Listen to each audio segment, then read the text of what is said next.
a pergunta. Mestre, qual que é a página? A página que nós vamos... Página 109. Quanto? 109. Existe dois tipos de sabedoria? Não precisam me responder. Existe uma sabedoria prática, que se aprende com experiências, e existe uma sabedoria transcendental, vinda de Deus, ou seja, deliberada. Isso dá um debate. Aí no finalzinho a gente conclui. Então existe a sabedoria prática, que é o livro que nós vamos aprender.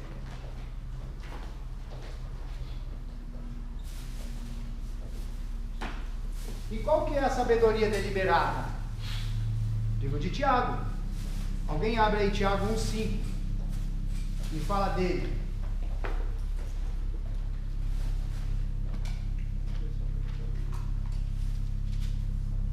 Tiago 5. 1,5. Se porém algum de vós necessita de sabedoria, peça a Deus, que a todos dá liberalmente e nada lhe impropera, e seria concedida. Então você vê? Deliberadamente. Dá uma discussão legal, né?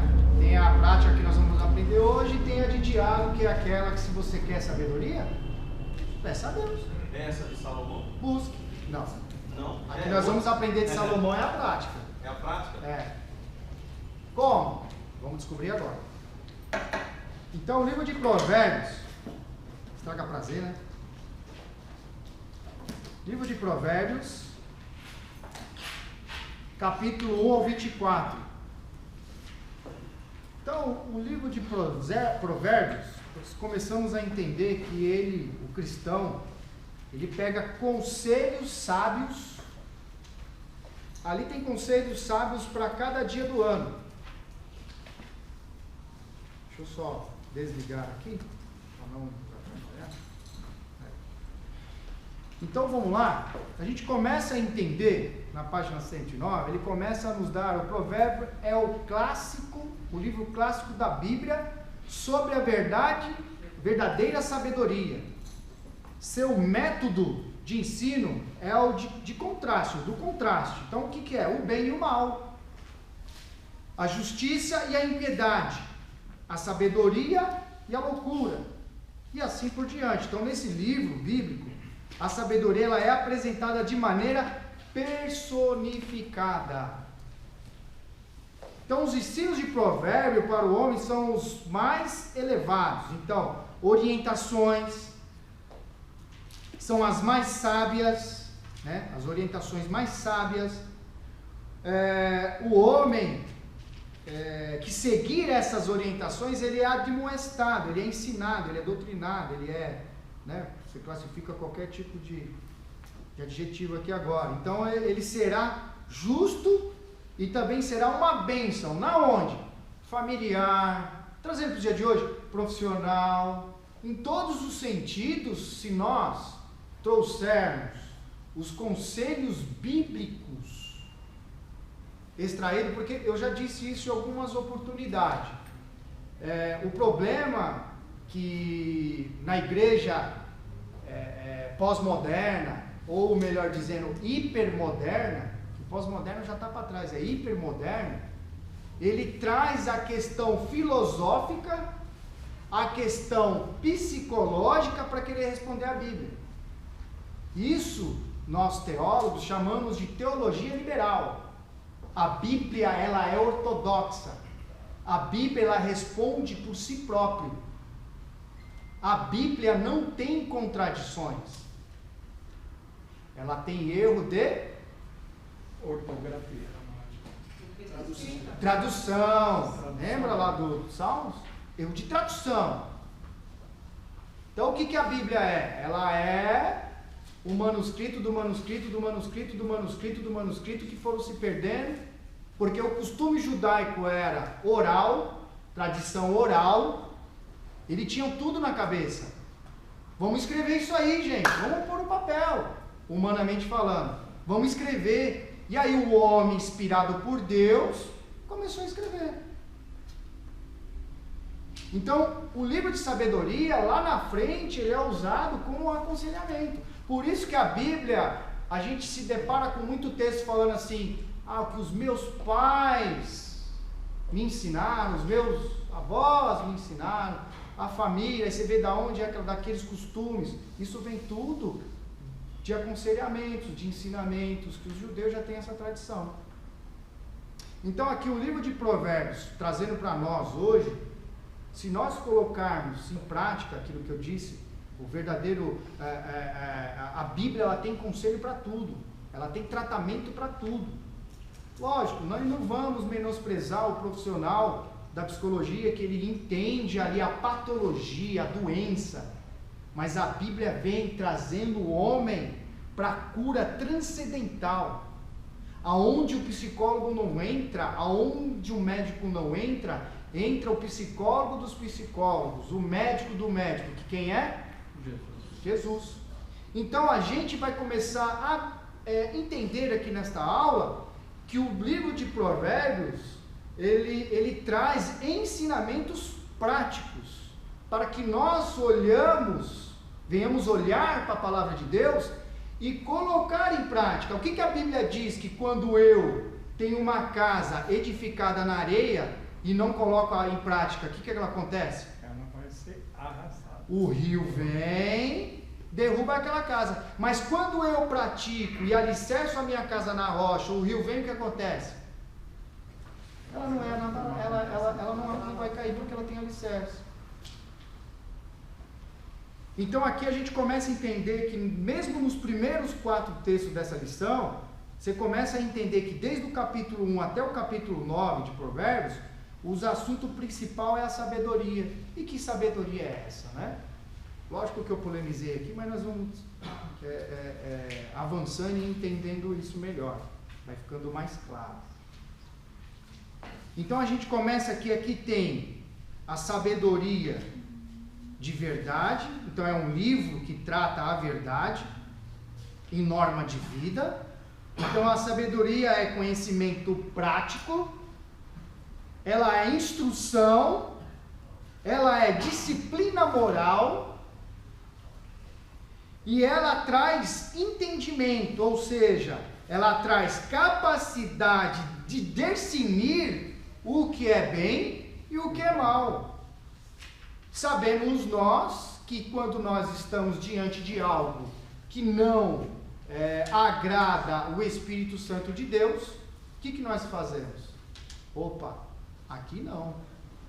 Ainda que com o estado decaído que o homem tem pecaminoso, mas ele, quando tem relacionamento com Deus, quando ele tem experiências práticas anteriores que mostraram para ele, né? Ele começou a enxergar com esse negócio de cosmovisão, de entendimento de mundo, ele começa a enxergar que aquilo faz mal para a saúde espiritual dele. Ele, opa, peraí, não vou entrar por esse caminho, porque um dia, outra hora lá atrás, eu errei e me prejudicou espiritualmente, familiar. Começa primeiro com o material, né? O inimigo é sujo.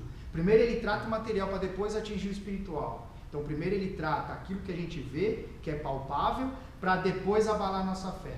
Porque nós, como ser humano, infelizmente, nós temos a mania e o costume de olhar para o cenário. Ai meu Deus, será que Jesus vai entrar e vai mudar o meu cenário? Então os conselhos de sabedoria aqui, prática, ele começa a dividir experiências. Ele começa a mostrar experiências que ele teve anterior e deixou escrito para nós. Aqui tem aconselhamento para casal, aqui tem aconselhamento de tomadas de decisões que você tenha que ter. Aqui tem várias pérolas preciosas para que nós podemos tomar de prática de fé para a nossa vida. Aí tem um texto aqui, Provérbio 23 diz o quê? Compra a verdade e não a vendas. Compra a sabedoria e a instrução e o entendimento.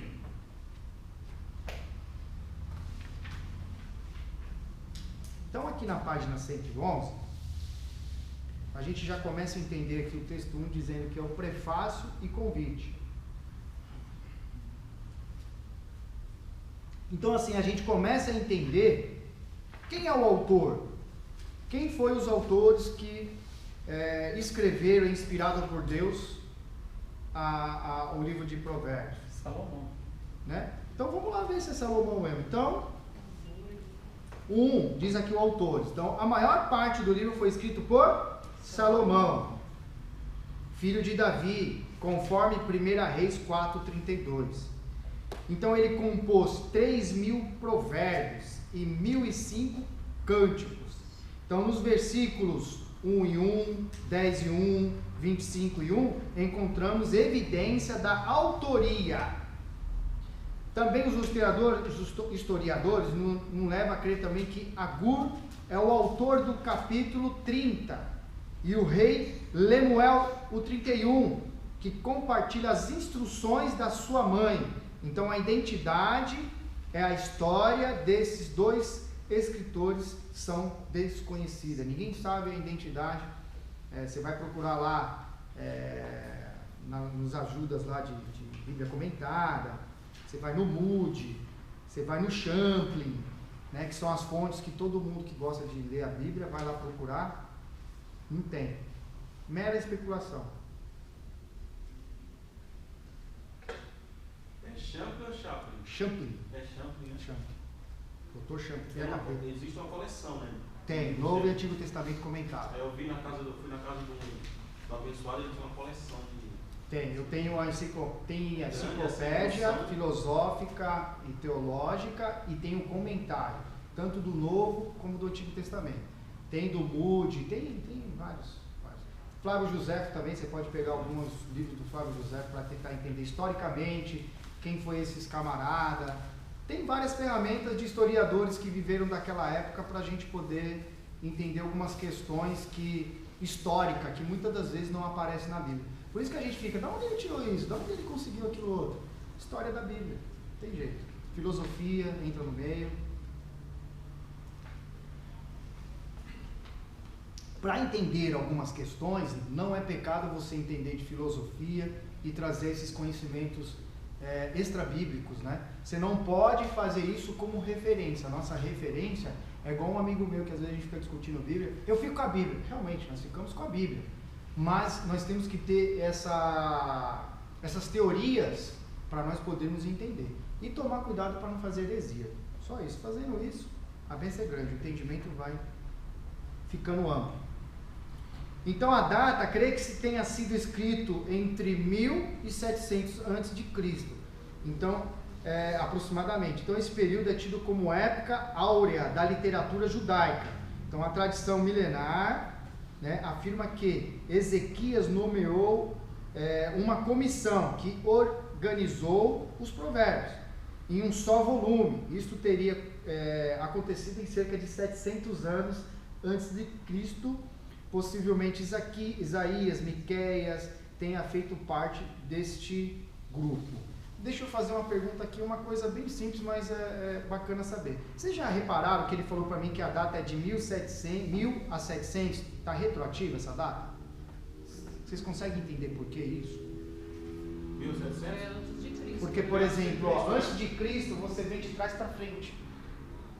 E muitas pessoas às vezes falam que Cristo é o marco zero. Não é, o tempo não parou. Então não é marco zero.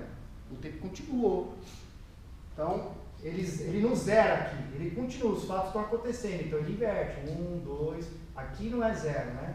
Aqui continua. O ano correr para trás, a régua continua. Inverte. E aqui continua, né? 1, 2, 3, 4, 5, até os milênios de hoje. Tá? Mas aqui muitas pessoas cometem erro. Isso são coisas de teologia. Não vai deixar ninguém ir para o inferno. Mas o correto é que o tempo não para.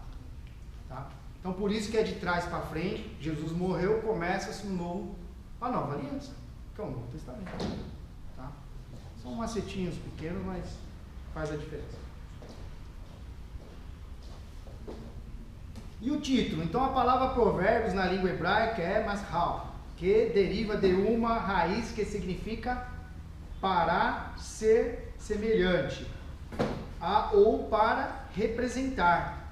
Então pode ser traduzida também como máxima, adágio, enigma, Então, provérbios são, então, declarações e expressões curtas sobre princípios e verdades da vida.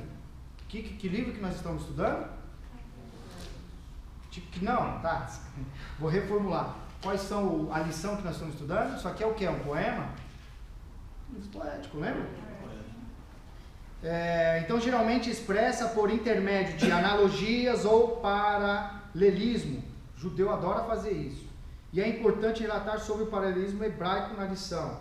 Referência. Então, o tema. Qual é o tema do provérbio? O temor do Senhor é o princípio da sabedoria. Isso aí está na boca de todo crente, né? Todo crente cita esse versículo. Provérbios 9 e 10. Então, este é o alicerce do livro, o pensamento fundamental das suas instruções. Qual é o propósito desse livro? Então, para aprender a sabedoria e o ensino, para entender as palavras de inteligência, para obter o ensino do bom proceder, a justiça, o juízo, a equidade, para dar aos simples prudência e aos jovens conhecimento e bom siso, ouça o sábio e cresça em prudência, e o instruído adquira habilidade. Já deu para vocês começar a entender que isso é prático? Né? Vocês vai começar a enxergar isso. Então a sinopse, ela já começa. O livro de Provérbios, eu pulei? Pulei, né? Não, pulei não. O livro de Provérbios, na sua exposição, não segue uma ordem cronológica exata. Então, por isso é difícil dividi-lo em temas e assuntos. Então, o livro é uma coleção ou uma reunião de adágios morais e religiosos. Então, há certa continuidade nos primeiros 9 capítulos. Então, o que não acontece no capítulo 10 até o capítulo 30. Então, no capítulo tem 1, começando o versículo 10. O assunto é um só. Mas, mesmo assim, não há ordem sistemática na descrição de muitas qualidades da mulher virtuosa. Entretanto, para que haja uma certa coesão, entrará aqui um seguinte esboço. Então, vamos lá, a gente começa a aprender. Primeiro, a sabedoria, as máximas de Salomão e as suas palavras, que seria de sábios. Então, os sábios que dando a instrução. Então, aqui no Provérbios 1, a gente começa a entender o que? O convite. Então, ele começa, em verdade, temos 2 convites nesse trecho inicial de Provérbios. Quais são? Convite da sabedoria. Então, o que ele diz lá no capítulo 1, versículo 23? Atentai para a minha repreensão. Então, vamos lá.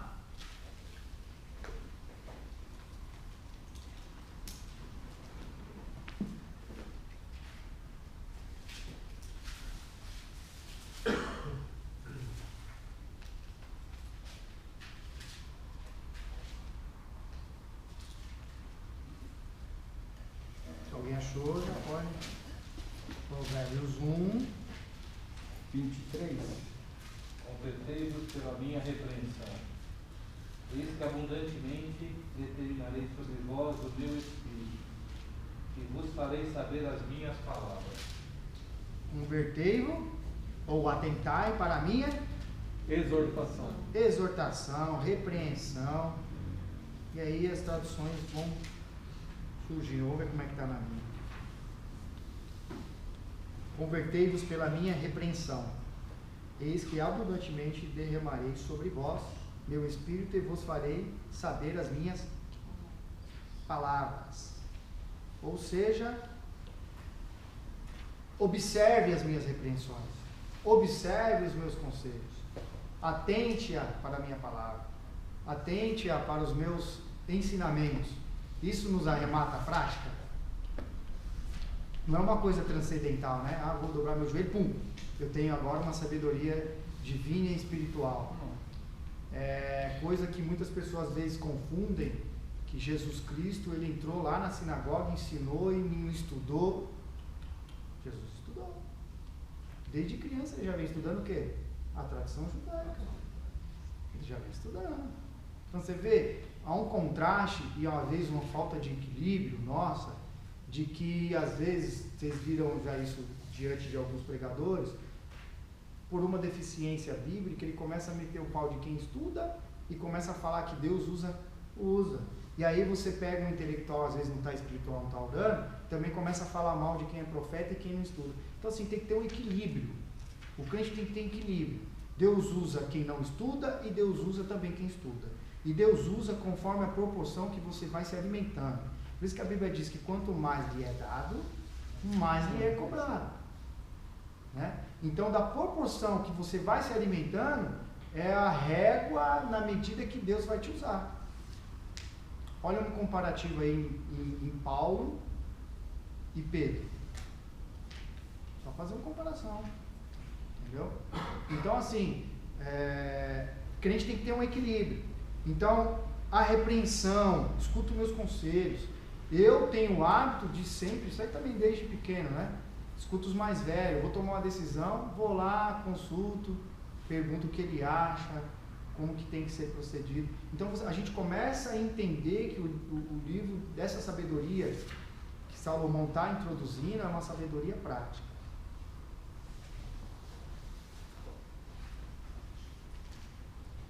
O convite dos pecadores, vem conosco, então está no versículo 11.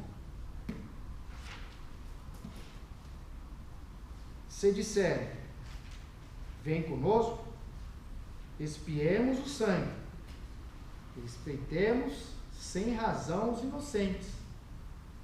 Então, venha, é uma sabedoria moral, é uma sabedoria prática, é uma sabedoria que a pessoa ela vai começar a entender essas práticas racional, no entendimento, na troca mútua. Então, aí o convite de sabedoria está alicerçado nas primeira parte do versículo 7, ao convite dos pecadores, na segunda parte do mesmo versículo também. Então, uma parafrase do versículo 7 poderia ser lida assim: aqueles que reverenciam ao Senhor e nele confiam se tornarão sábios e viverão, mas aquele que rejeitarem a sua sabedoria morrerão na sua loucura. A sabedoria verdadeira sempre começa pelo respeito a Deus. O homem que se entrega consagra-se ao Senhor e o teme é sábio de fato. Já o desprezo ao Senhor resultará em consequências arrasadoras e fatais. O tolo será atraído pelo seu próprio procedimento profano. Profano é aquilo que não agrada a Deus, aquilo que se opõe ao sagrado, o que é santo. Que aí já é outra lição bacana também, que aí você vai diferenciar o profano e o que é pecado. E aí você começa a entender que algumas músicas seculares que não profanam o nome de Deus, não é pecado escutar. Mas quando você começa a escutar uma música que ela trata de outras divindades, que ela trata de parte da sexualidade, profanando, escarnecendo o nome de Deus, essa música é profana. Então, se você entender os conselhos de Deus, você se torna sábio. E como que eu vou entender os conselhos de Deus se eu não praticar? Eu tenho que pôr em prática, certo?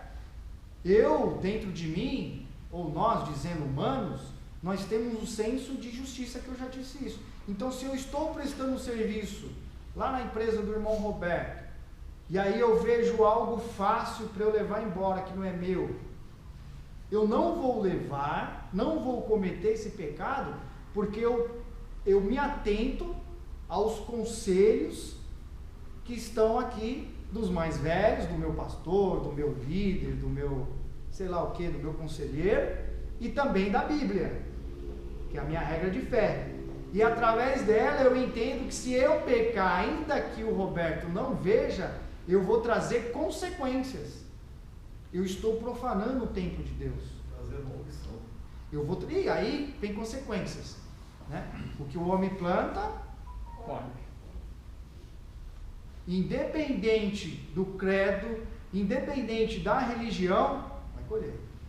Se ele acredita ou não na gente, que somos cristãos, o problema é dele. E tem gente na igreja que pratica as iniquidades como se nada tivesse acontecendo.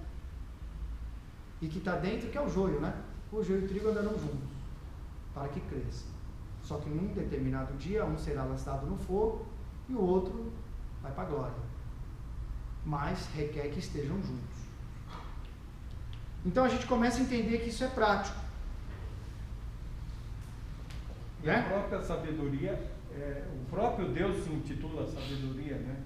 Provérbios 8, 12, ele diz: eu sou a sabedoria. Ele criou tudo. Ele criou o ser humano, ele nos deu o intelecto. Né? É aquilo que as professoras, pedagogas falam: não existe ninguém burro. Não existe mesmo ninguém burro. Existe alguém com ausência de conhecimento, a ignorância. Qualquer um de nós colocar metas e objetivos vai alcançar. Por quê? Porque a sabedoria veio dada de Deus. Se algum de nós tem um talento, um dom, prático, que aí a gente vai começar a entrar no livro os ensinamentos dos dons de Paulo, né? Mas tudo que nós temos, pronto. Quando Deus criou a terra, Ele deu domínio para quem? Para o homem. Entendeu? Essa é a diferença. Nós dominamos. Aí o homem quer saber mais que Deus, né? E já quer ultrapassar os limites. Aí Deus vem e corta a asinha, né? Como lá na Torre de Babel. O que aconteceu lá? Vamos ver quem é esse Deus aí. Peraí, Deus foi lá e confundiu as línguas. Vocês são o quê? Nada, nós não somos nada. E o que nós temos, nós somos gratos a Deus, porque Ele é a excelência de inteligência, né? Então aqui, nós começamos a entender que toda referência, toda sabedoria, é o Carlos Apolinário que tinha, né, esse jargão, né, de dizer que crente não é burro, né? Não é bobo. Crente não é bobo, né? Se fosse bobo não era crente. Está aqui, está expresso aqui. Porque quem nós preservamos a nossa família, preservamos a nossa idoneidade, somos idôneos, somos pecadores, justificados por Cristo, mas somos idôneos perante Cristo, né? Justificado por Ele. Então assim, para o mundo lá fora, olha o nosso posicionamento, é loucura. E nós somos sábios.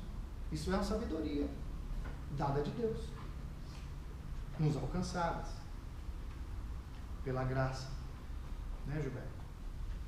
E então todo o propósito do livro é de ajudar o filho de Salomão a fazer a própria escolha entre os dois convites.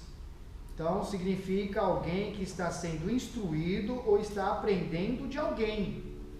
Era um termo de afeto usado nos dias do Antigo Testamento para os alunos que sentavam aos pés dos mestres de então.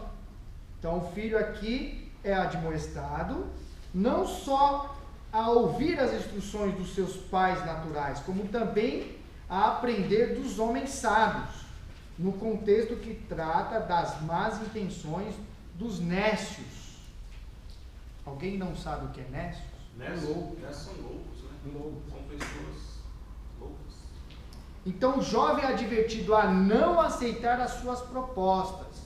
Então é aconselhado a tomar cuidado para que não seja seduzido por eles, assim consista a juntar ao seu grupo ou a sua quadrilha. Trazendo para o dia de hoje a sensação que eu tenho uma filha de 7 anos. E aí, o livro de Provérbios é lindo, nós vamos estudar na frente. O que os pais têm que se apresentar diante do filho. O livro de Provérbios nos dá essa admoestação, nos ensina. E aí, o comprometimento muito grande, porque enquanto tem eu e a Selma, somos dois, falando para ela que ela tem que se preservar do seu marido, olha que loucura, para que Deus lhe dê um excelente marido, casamento, ser uma bênção, não trazer maldição, Lá na faculdade, provavelmente ela vai pegar uma turma de 70 alunos, misturado com alunas, dizendo os 70, ou, né, vamos pré-julgar aqui, tá? De repente que tenha lá 30% ou 40% cristão, tomara que tenha, mas a maioria não é. Vamos, o que vai falar para ela? Vamos pro barzinho. Que isso aí é arcaico. Isso é bobeira. Não, isso aí você tem que experimentar um relacionamento para solidificar ele. Não deu certo, separa. Não deu certo, separa. Ou mulher com mulher, não, vem aqui. Vocês vão ver a responsabilidade que nós temos como cristão. E o livro de Provérbios traz muita riqueza para que nós venhamos aplicar em cima dos nossos filhos. Vai estar virando uma doutrina, né? Parece uma doutrina da igreja, né? Ô, amigo, o livro de Provérbios fala muito sobre sabedoria terrena, como viver aqui na terra. Já Jesus ensina como viver no reino do céu. Não é diferente, não é? Sim. Os conselhos que o rei Davi deu para o Salomão, se você lê o Provérbios 3, filho meu, ouve a minha palavra, não despreze o conselho da sua mãe. Muito lindo. Aí depois ele traz isso aí para os jovens, né?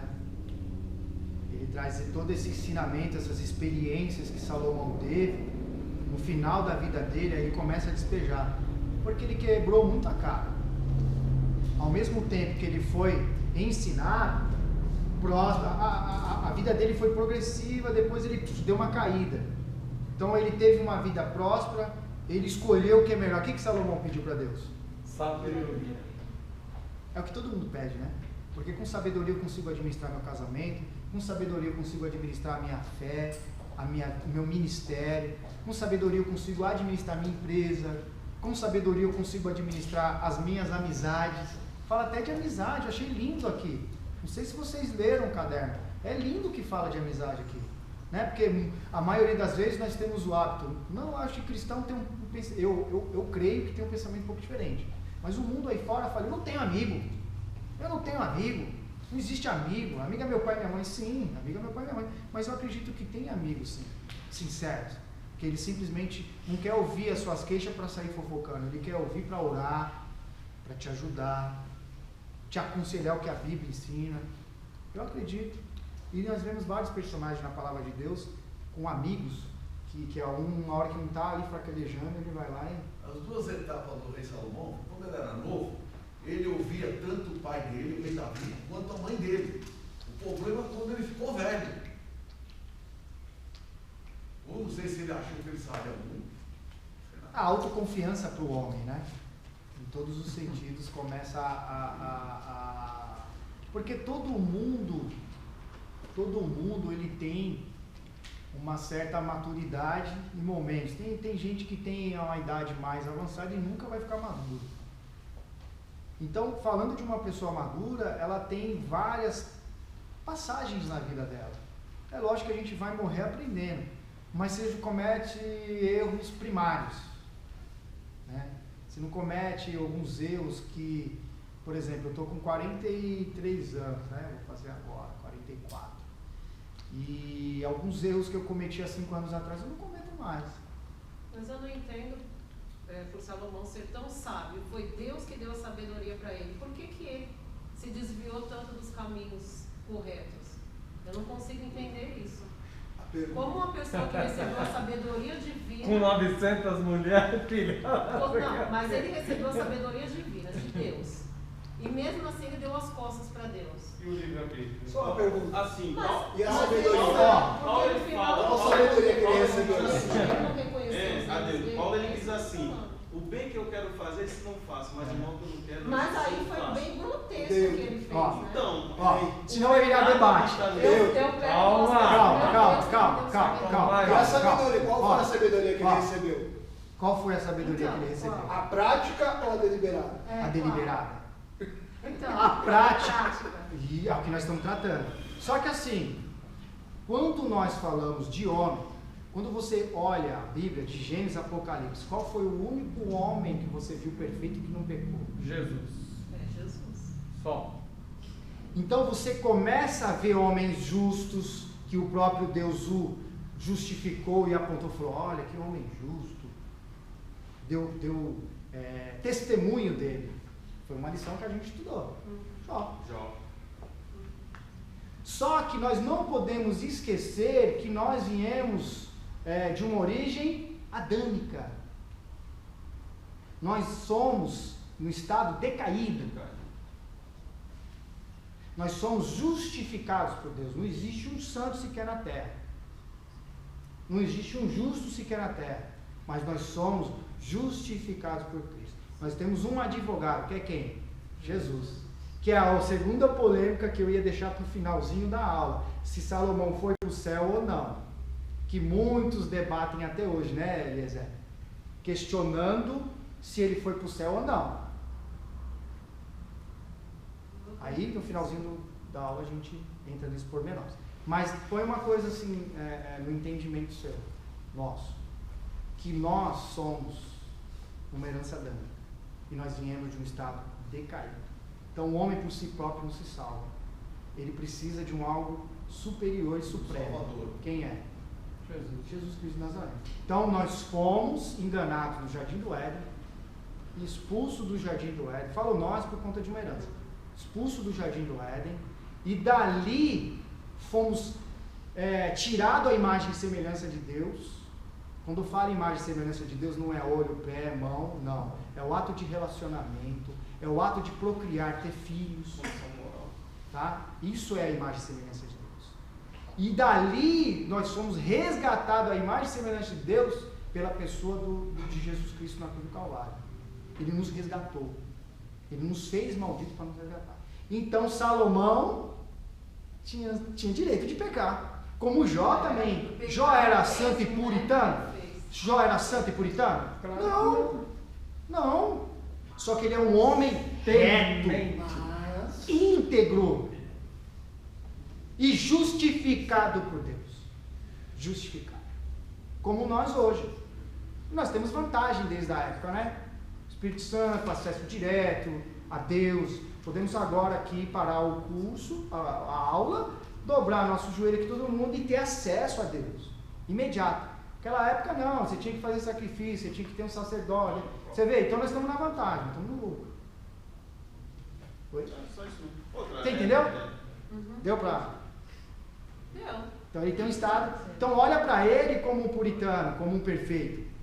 Olha para ele como um pecador. Aí sim você vai criticar, né? Porque também é fácil a gente sentar no trono. Mas o sentido Não, é que mas- ele tinha a sabedoria, ele tinha Mas toda a eu te sabedoria, pergunto. ele podia Mas dizer. eu- Ele tinha experiências pela obediência da prática da sabedoria, aqui falando do livro de Provérbios.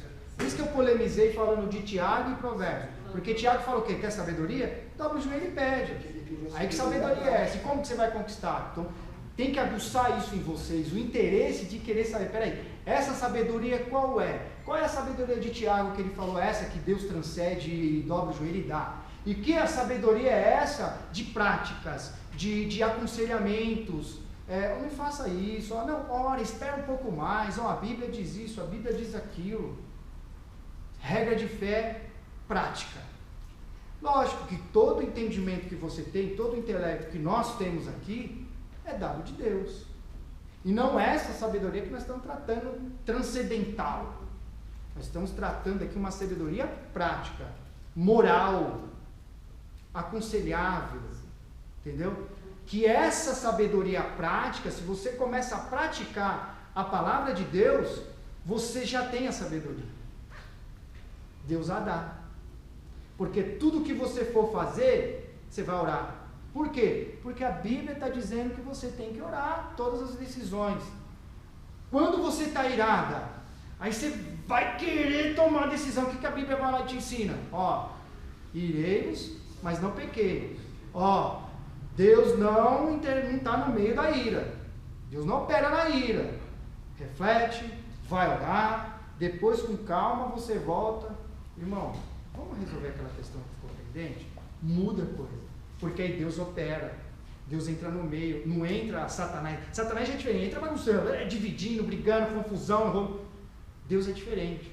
E quando você entende essa prática que Provérbios nos está ensinando, você adquire a sabedoria prática para que a manifestação de Deus venha dentro daquilo que você está praticando. O próprio reino judaico foi separado por falta de sabedoria, né? Porque o jovem filho do Salomão foi consultar quem? O jovem. Então aqui, ó, ele começa no versículo 20 do Provérbios 1 ao 30, ele chama, vem, quer ter sabedoria? Vem buscar, vem ser admoestado, vem ser dirigido, vem ser fundamentado na palavra, trazendo para o dia de hoje. É aquilo que o Roberto falou, ele estava ali aprendendo com o pai dele, com a mãe dele, mas depois, o que adianta eu tenho que dar base para minha filha. Depois, filhinha, ela vai ter que praticar isso aí lá fora. Se ela não praticar, o que vai acontecer? Ela vai ter sabedoria? Não. Ela vai estar sem sabedoria, ela vai perder essa sabedoria. Além de perder essa sabedoria, Deus ainda não vai fazer parte das decisões. Por isso que eu falo, muitas das vezes a gente quer tomar decisão, sumariamente dizendo, ou precocemente dizendo, que é Deus. Não, é Deus, não é de Deus. Não é de Deus, meu irmão. A maioria, 90% não é de Deus. É minha mesmo. Por quê? Enganoso é o coração do homem. Agora, eu sou o quê? Induzido, guiado, ademoestado pelo Espírito Santo de Deus. Então o que eu vou fazer? Para a minha carne não saltar, porque tudo aquilo que é bom é Deus, né? Eu falando Adeilton agora, humanamente falando, tudo que é bom é Deus. Quando eu falo bom, assim, que me traz prazer, para mim, né? Parece que eu estou falando que as coisas de Deus não é boa, né? Não, o que traz prazer aos meus olhos, ao que traz prazer a satisfação da minha carne, é de Deus. Agora, se eu tiver que passar um processo, se eu tiver que estar debaixo de uma autoridade, se eu tiver, não é Deus. Agora, se minha conta tiver 50 mil, é de Deus. Se eu estiver andando com um carro zero, SUV, é de Deus. Então, se eu tenho uma prática aprendida hoje, revelada, trazida ou demonstrada pelo livro de sabedoria de Provérbios, naquela época, lembra que eu falei para vocês, nós temos que entender aquela época, a sabedoria que Salomão está falando, é a sabedoria prática. Depois eu vou mandar um link para vocês, vejam só, alguém conhece o programa? Vejam só, eu conheço. Conhece? É HIT, né, o canal? É. Um professor meu lá da faculdade, Guilherme, e um outro professor, um reverendo da Metodista, ele entraram exatamente num debate sobre isso. E aí vocês me lembrem lá, por favor, no grupo, eu vou pegar o link do debate dele e vou mandar para vocês. Ou entra no YouTube, vejam só, vocês vão ter lá. Sabedoria, ela é deliberada ou ela é prática? E eles entraram num debate muito gostoso. Exatamente dentro desse assunto. Então, é isso aí. Aí o texto 2, ainda na página 113, obrigado pela água. Hoje eu estou comendo um jabazinho ali.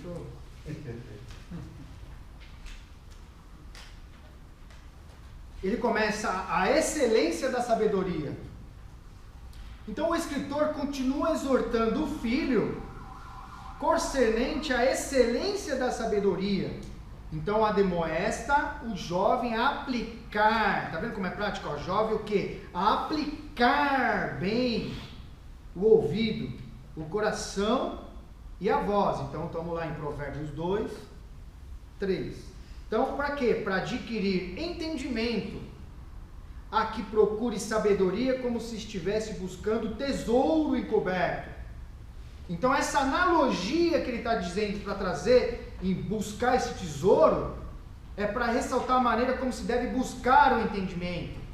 Então aquele que anela encontrar ouro, prata e pedras preciosas nas entranhas da terra se esforça para alcançar o seu objetivo, para conseguir a prudência. Aquele que a busca precisa demonstrar a mesma Persistência do garimpeiro. O que o garimpeiro faz para poder alcançar lá a pedra, o ouro? O que ele tem que fazer? Cava muito, quebra a rocha. Lavar aquelas terras todas. Isso é prático? É prático. Ele está demonstrando, fazendo uma analogia, que isso é prático. Parece aquela coisa de mãe, quando não era crente. Não vai na festa, rapaz. Traz premonição, né?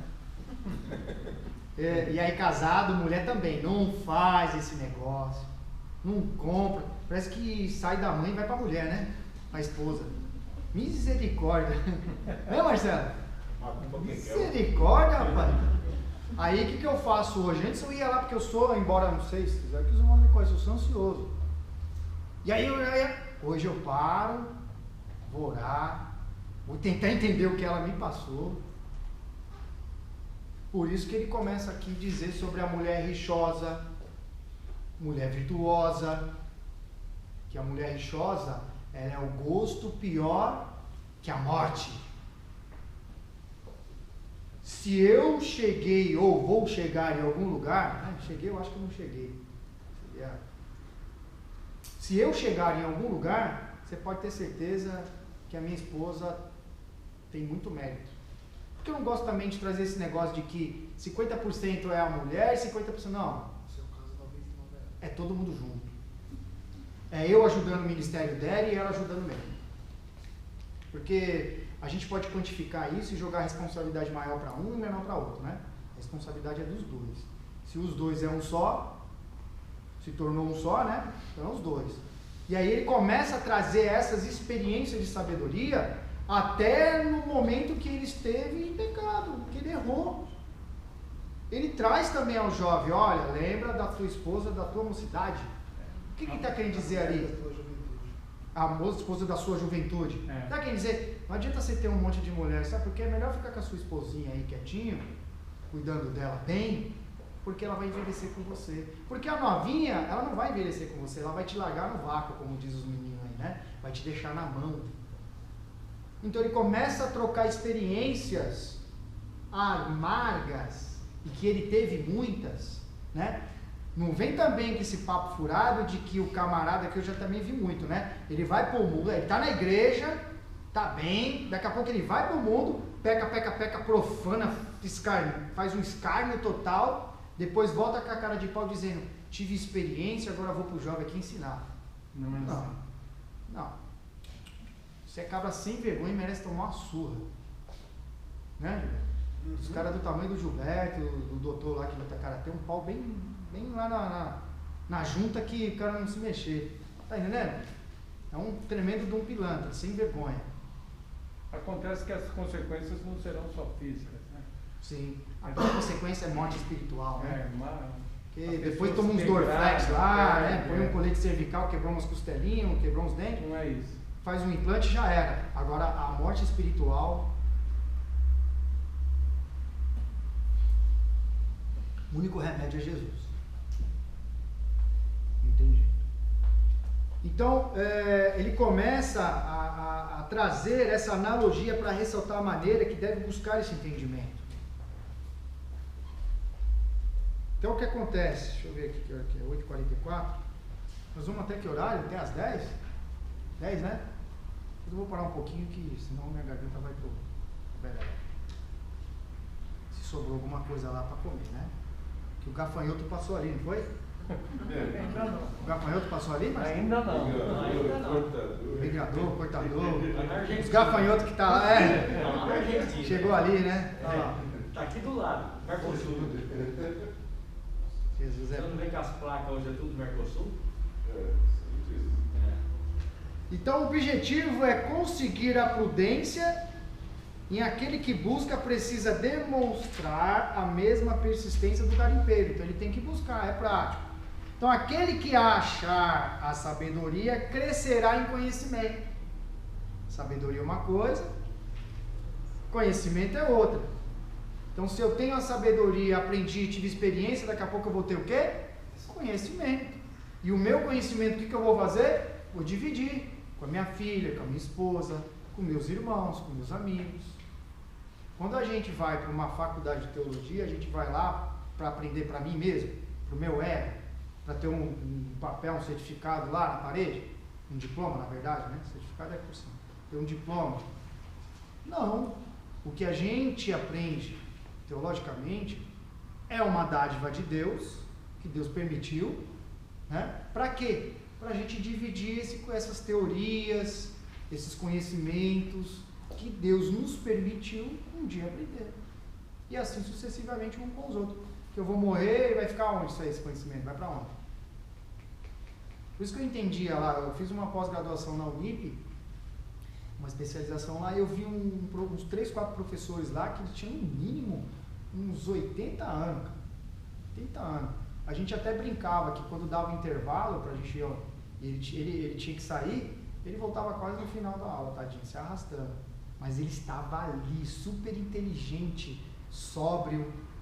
Então a gente tem que fazer a mesma coisa, seguindo os conselhos de sabedoria, que a sabedoria nos traz conhecimentos. Então a gente começa a observar que esse conhecimento, ele começa a nos trazer um ministério de Deus, que tornará compreensiva lá, conhecendo o quê? Bem a ciência do alto, entendendo o temor do Senhor, a justiça, o juízo e a equidade de todas as boas veredas. Eu costumo falar com a minha esposa, o mesmo Deus que tem um amor longânimo, o mesmo Deus que tem esse amor benigno, que ninguém mensura, que é aquela parte de João falando, né? Eu vos batizo com água, mas virá outro que batizará com fogo. O que ele está dizendo ali? Ele está dizendo, olha, está vindo um aí, que é Jesus Cristo, ele vai salvar, vai perdoar pecado, mas ao mesmo tempo também ele vai vir com fogo de juízo, mandando para o inferno. Uma hora as portas da graça se fecharão. E aí eu pergunto para você, o que é temor e tremor?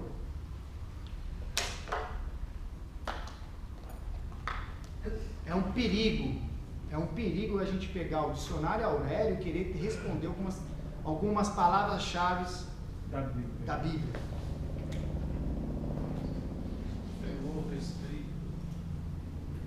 Temor no Aurélio é medo.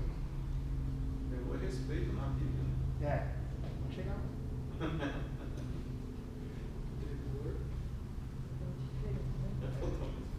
lá. Aí a gente vê alguns versículos dizendo, Salmo, dizendo o quê? Que nós temos em a casa do Senhor com alegria e temor. Se fosse coisa tão ruim assim, né? Sim ou não? Estático para mim. Então,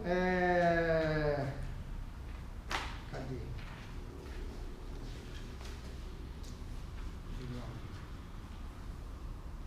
Eu fiz uma colinha aqui.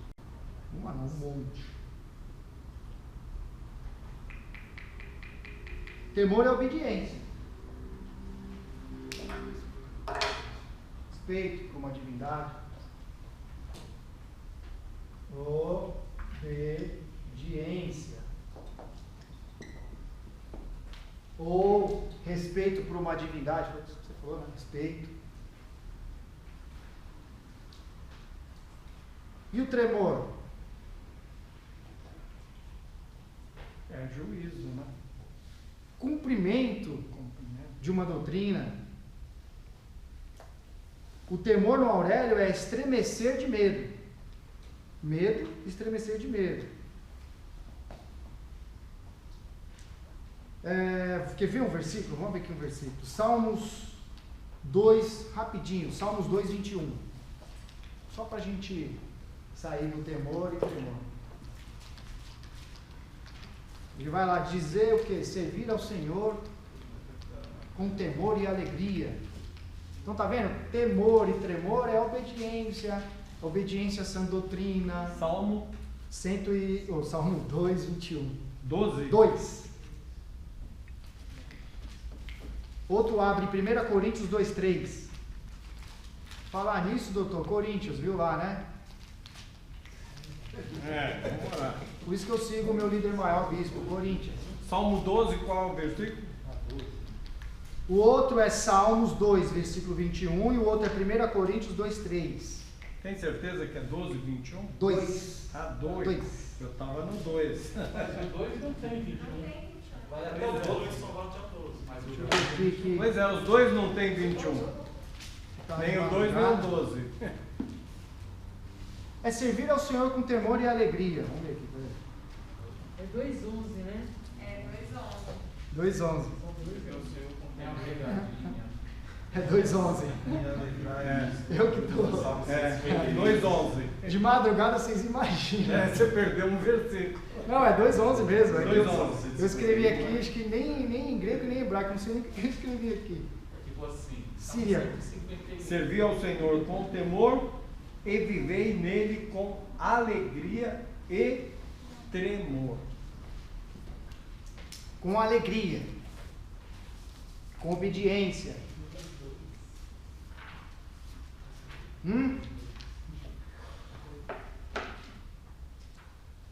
Vamos voltar? A excelência da sabedoria. Rapaz, não vou conseguir.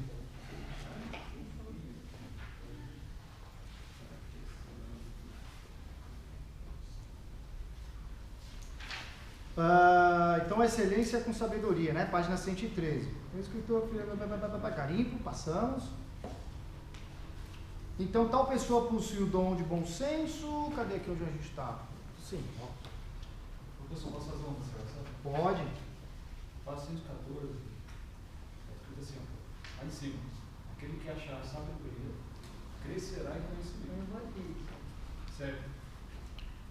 Se eu estiver errado, você me corrige. Primeiro a pessoa tem o conhecimento, para depois vir a sabedoria. Não ao contrário. No rápido parece que a pessoa tem a sabedoria, depois o conhecimento. Primeiro ela conhece, para depois gradualmente vir a sabedoria, né? Primeiro ela pratica. Você está conseguindo agora fazer o link do mas por que ele fez tudo isso? Ela conhece, ela tem o conhecimento. Depois ela gradualmente, paulatinamente, ela vai adquirindo a sabedoria. É o versículo que fala, né? Sigamos e prossigamos em conhecer. Mas aí o crescimento dessa sabedoria seria a sabedoria deliberada.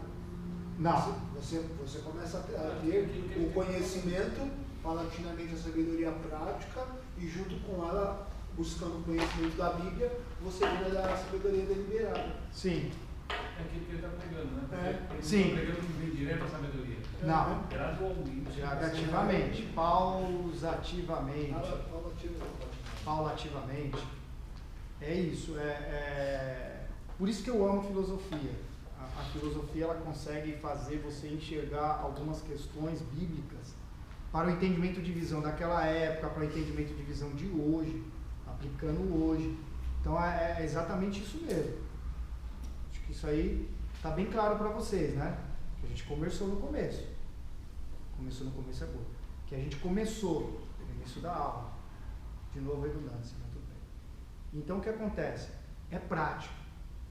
Então, você é conhecer para crer. Então o que você vai fazendo? Você vai aprendendo, tendo experiência, conhecimento, você chega a ter uma sabedoria, depois dessa sabedoria que vem a sabedoria revelada de Deus. Vocês conseguiram enxergar isso? Prático, como Eliezer disse, aí nós estamos aplicando para vocês. Você vai tendo experiências. O pastor Edivaldo chegou, Adeilton, não vai por esse caminho, calma, vai por aqui. Aí ele é homem de Deus, tá bom, ó, a Bíblia diz isso, a Bíblia diz aquilo, Adeilton, vai por esse caminho. Aí eu vou tendo um aprendizado, eu vou adquirindo conhecimento, embora que você tenha sabedoria e entendimento de olhar para ele e enxergá-lo como um homem de Deus. E aí o conhecimento vai se tornando sábio, que é o que a lição está dizendo. E aí, diante dessas experiências de conhecimento e sabedoria, junto com oração, claro, junto com uma vida de relacionamento com Deus, vai te trazer para os dias de hoje, que é fácil a gente enxergar isso hoje, né? Por isso que a gente fica julgando muito personagem, né? A teologia sistemática, ela traz para a gente ficar ali julgando, achando erros, identificando algumas coisas. Mas a crítica contextual, ela faz a gente enxergar melhor isso diferente, entendendo a época. Até porque, né, professor, alguns provérbios que nós vamos ler são adágios, ou seja, sentenças morais populares. Que são questões que são trazidas até hoje dentro da própria Igreja Católica, que a gente vai entrar na história da Igreja. O Humberto não me traz essas áreas, pelo amor de Deus. Vamos ficar aqui. Acho que a China tem muito isso, né? Essa sabedoria. Não, se você entrar como for tentar pensar em um dia, estudar Vamos dar uma pausa para mim de 5 minutos? Mas se vocês quiserem ficar sentados, eu fico lá comendo sozinho. Você vai terminar ali? Você vai encontrar muito desse que a gente falou, dessa parte desse estudo, dentro da Igreja Católica. É que senão nós vamos trazer um internato. Tá bom. Estudar. Junto com o estudo. Não estou devendo nada na justiça.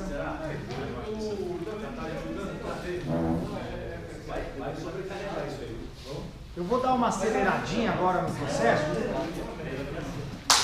senão a gente não conclui o propósito. Vai terminar essa apostila hoje? Não, próxima aula. O provérbio? Próxima segunda a gente entra em Eclesiastes. O provérbio eu quero acabar hoje. O provérbio quer terminar hoje para Eclesiastes. o link vai ser.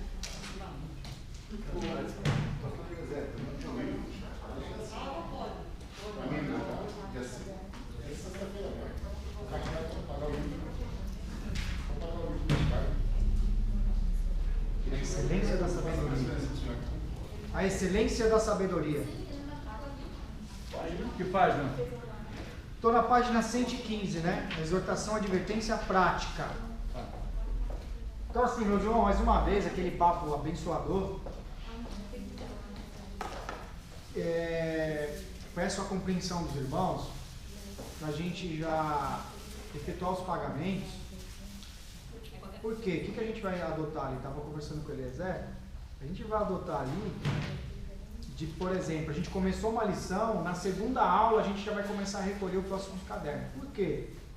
Para dar tempo de ir na sede, solicitar, retirar e chegar em tempo hábil na mão de vocês e também a gente poder disponibilizar o professor que será convidado.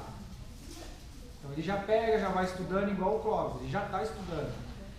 Porque ele tinha lá também uma apostila de bibliologia lá. Ele tem uma coleção lá, de tarde, ele tem. E aí a gente já queria trazer isso para vocês. Também a gente não quer ficar constrangendo ninguém. Teve algum problema? Procura Eliezer. A gente vai ter que tratar com carinho, com amor, compreensão. Porque, como eu já disse para vocês, quando eu tomei a ação de querer estudar, aconteceu de tudo. Financeiro, conjugal, doença, tudo. Para que eu parasse de estudar.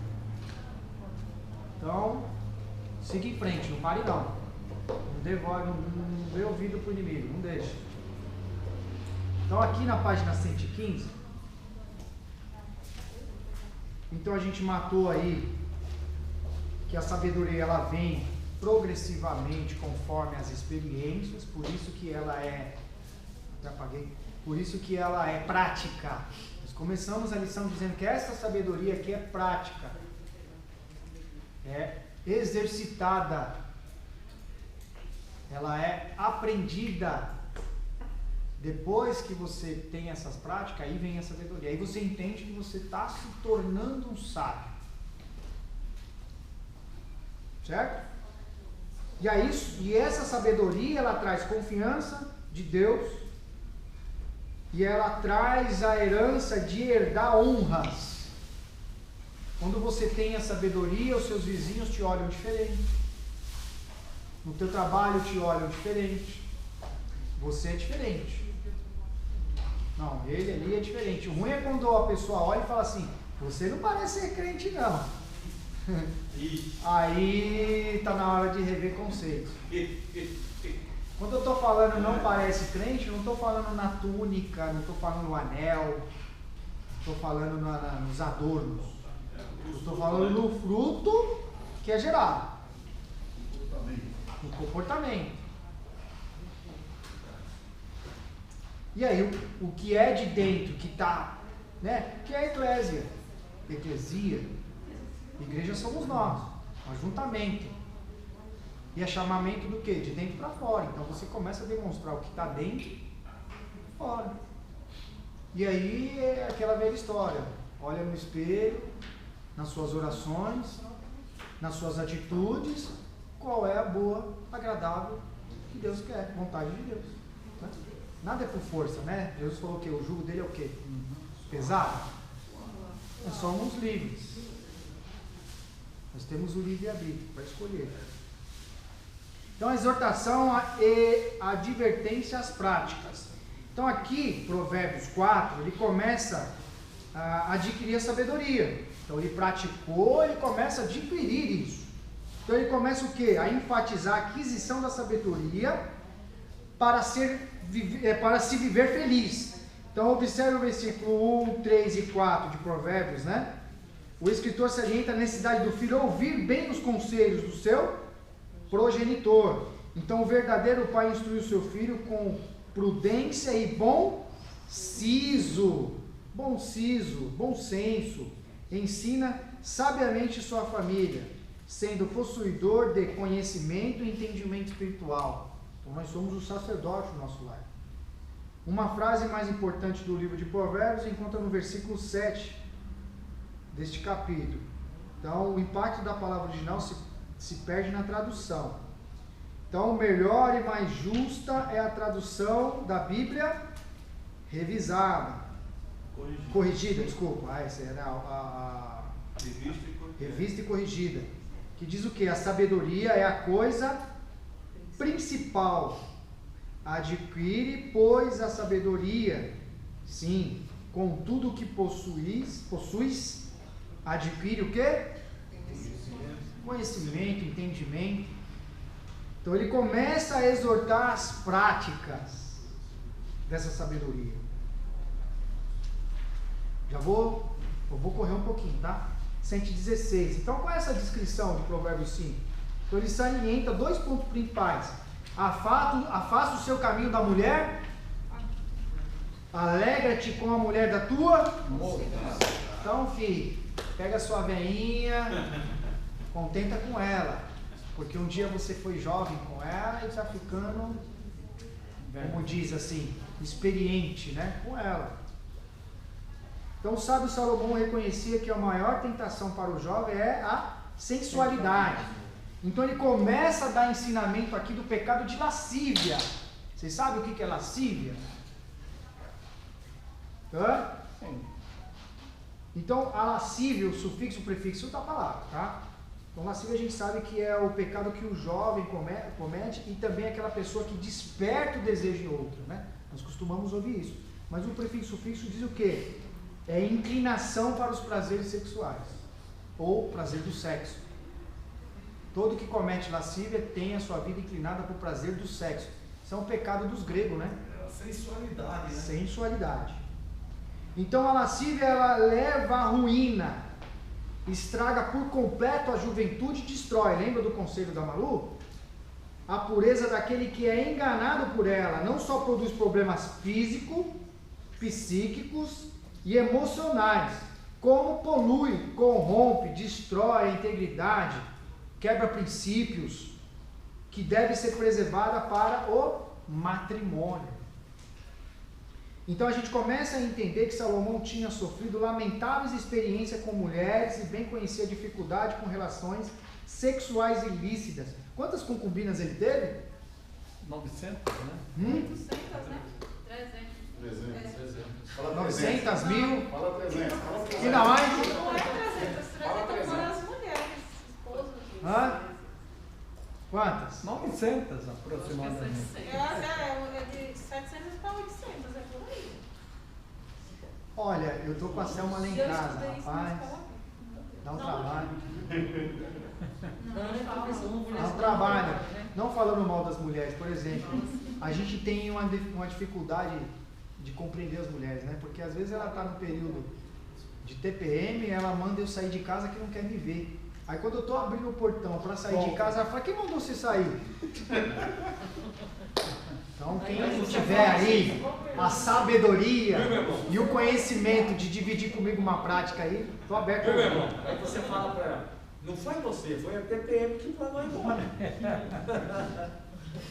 Então o Salomão, ele tinha sofrido várias experiências. E aí as suas dificuldades com as suas relações sexuais ilícitas trouxe essa experiência. Por isso que ele começa a ressaltar o mérito do homem ter apenas uma mulher como esposa. Então o versículo 19 desse capítulo 5, do capítulo 5, do versículo 15 ao 19, fala das relações conjugais agradáveis e sadias. Então vamos lá rapidinho? Senão eu faço aquele... Salomão teve 300 mulheres. Já era o costume de lá, né? Cara, aí era perigoso. Cara, era... Mas eu acho que ali também era um pouco de tradição. Você acha que ele ia visitar todas? Claro que não. Era Era político. Não dá, não. Super-herói. Ali era para mostrar, acho que poder, posse. 15, 19? Provérbios 5, 15. Bebe a água da tua cisterna e das correntes do teu poço. Derrama, Sião, por fora as tuas fontes. E pelas ruas do ribeiro de águas, seja para ti e não para os estranhos contigo. Pulei? Isso mesmo.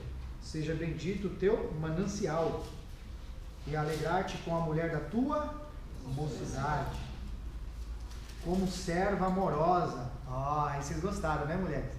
Tratar ela como serva amorosa, gazela graciosa, sacia em ti seus seios em todo o tempo, e pelo seu amor se atraído perpetuamente.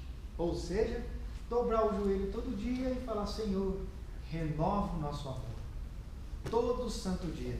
E é igual o judeu lá no Muro de Lamentações. Todo dia, assim, renova o nosso amor. Por isso que o mundo lá fora não entende o ato conjugal de um cristão. Né? Ele começa a trazer à tona e fala assim, como é que você aguenta viver tanto tempo com uma mulher só? Entra em colapso. Não entende. Não entende porque o nosso relacionamento não tem diferença nenhuma deles, humanamente falando. Só que espiritualmente falando tem muita diferença. Porque quando eu tenho minhas crises com a minha esposa, o que eu faço? Vou dobrar meu joelho para que Deus me dê sabedoria, entendimento, conhecimento. E aí quando essa prática, Eliezer, não dá tempo, aí eu vou lá para Tiago, que é o quê? Tem que ser transcendental. Me dá essa sabedoria, Jesus. Eu estou buscando. Está entendendo? Mas é bênção de Deus. Então o relacionamento, quando ele tem respaldo bíblico, é bênção. Perfeito nós não somos, né? Isso que o mundo não entende. Mas quando nós temos dificuldade, nós chamamos a existência, a vinda do Espírito Santo para que nos corrija, e a gente só tem a ganhar com isso. Supera, né? Com maturidade. Que mais? Nós temos aqui as advertências gerais que nos traz isso. Então, encontramos 3 advertências que ele expõe ali ao filho. Então, não ser fiador. E ele é demonstrado a não ser enganado pelas artimanhas de estranho. Não se envolver com coisas que não compreende ou com aquilo que não perece, justo e honesto. Se cair no engano de um trapaceiro, corrigir o mais cedo possível o seu erro. Também adverte contra palavras desonestas daquele que prometeu muito, mas cumpre pouco. Então é prática, está vendo? Ser contra a preguiça. Meu Deus do céu. Então, ser contra o excesso de lazer que pode ser transformar em ócio ou preguiça. O homem sábio conhece o valor do trabalho e se dedica às suas responsabilidades. Então aqui o escritor ele traz aqui a vida sob o perigo da preguiça. Então a mandrião, aquele que dorme demais, logo se achará sem casa, sem pão e sem bens. Vocês repararam os conselhos aqui sábios? Quanta coisa dá para extrair aqui, né? Ser contra a maldade. Será que eu tenho que fazer maldade contra o meu próximo? Então ele aconselha que o Senhor abomina a maldade. Então são palavras que alertam contra a maldade. Então atentamos aí para a lista de 7 coisas que o Senhor abomina. Então ele começa lá. Mas a demonstração acerca da mulher adúltera. Então nesta passagem o autor volta a advertir o filho quanto às palavras e os caminhos da mulher adulta. Então a meretriz é astuta, lisonjeadora, lançando iscas, tentadoras aos homens. Ela é um tipo de caçadora de vidas preciosas. Tudo aqui, esse entre parênteses, são respaldos bíblicos, tá? Aquele que se deita com tal mulher não ficará impune. A advertência nesse trecho não é somente sobre as prostitutas profissionais, mas também sobre as mulheres casadas e infiéis. Então, em conclusão, o escritor salienta enfaticamente o perigo, o mal e a destruição causada pelo adultério. Então, mais o jovem que atar os mandamentos do seu pai ao coração será guardado e guiado pela sabedoria. Dá licença. Todo. Então, aqui no texto 4, ele começa... Vocês podem me interromper a qualquer momento, tá? Eu vou avançando. Então, aqui no texto 4, o inestimável valor da sabedoria. Então, as coisas excelentes e retas da sabedoria. É aquilo que nós falamos aqui. Suas práticas, seu conhecimento. Então, você começa a praticar esses conselhos morais, esses conselhos de conduta, e essa prática te eleva a entender e aprender e obter esta sabedoria de Deus. Então a sabedoria aparece personificada. Então novamente ela dirige a sua voz aos filhos dos homens. Provérbios 8 e 9. Então ela começa a dizer o quê? O desejo da sabedoria é inundar os locais e os homens com sua prudência e ciência. Toda pessoa que ouvir a sua voz e aceitar seus conselhos, tornar-se-á verdadeiramente sábio. Está vendo? Observemos que na sequência a firmeza da sabedoria nas seguintes frases. Então, versículo 6 está dizendo o quê? Falarei coisas excelentes. Tem como eu falar bobeira? Se eu sigo ali, né? Meus lábios proferirão coisas, minha boca proclamará são justas todas as palavras da minha. Por que são justas todas as palavras da minha boca? Porque eu não falo de mim mesmo. Todas as minhas palavras são todas as palavras de Deus são retas. Então, o temor do Senhor consiste em obedecer, em aborrecer o mal. Perdoe. Então, a soberba, a arrogância do caminho do mal e da boca perversa, o Senhor se aborrece. Então, aborrecendo tais caminhos de Satanás e do mundo, e procurando a sabedoria divina. Então o filho encontrará a verdadeira, essa verdadeira felicidade é a prosperidade. Prosperidade espiritual, material. E isso traz até a prosperidade física. Então, a perpetuidade da sabedoria. Então, Provérbios 8, do 22 ao 36, tem alguns textos que dizem assim: o Senhor me possuía no início da sua, antes do começo da terra. Antes dele fizer o fundamento, o firmamento, a terra, Deus já me possuía, já tinha projeto. Então é uma declaração interessante sobre a sabedoria. Então significa simplesmente eu pertenço ao Senhor antes da criação do mundo. Então a sabedoria pertence ao Senhor antes da criação do mundo. Eu tenho a sabedoria. Então foi usando a ciência divina que Deus criou o mundo e o universo. Então sabiamente ele faz a terra, as estrelas, os rios, animais, o homem, etc. Inteligentemente fixou as coisas nos seus lugares e preparou uma habitação para a sua obra-prima. Quem é a sua obra-prima? O homem. Então a sabedoria era seu arquiteto e principal servo durante a criação. Que banquete traz essa sabedoria? Então podemos dividir em 3 partes. O banquete, a preparação para esse banquete, o convite para esse banquete e o resultado que esses banquetes traz. Então aqui esse versículo ele começa a trazer descrições sobre o banquete da sabedoria. Aqui em Provérbios 9, do 1 ao 12, ele começa a preparar bem a casa, que é o local do banquete, a sua mesa, tudo tem que estar em ordem, pronto para uma grande festa.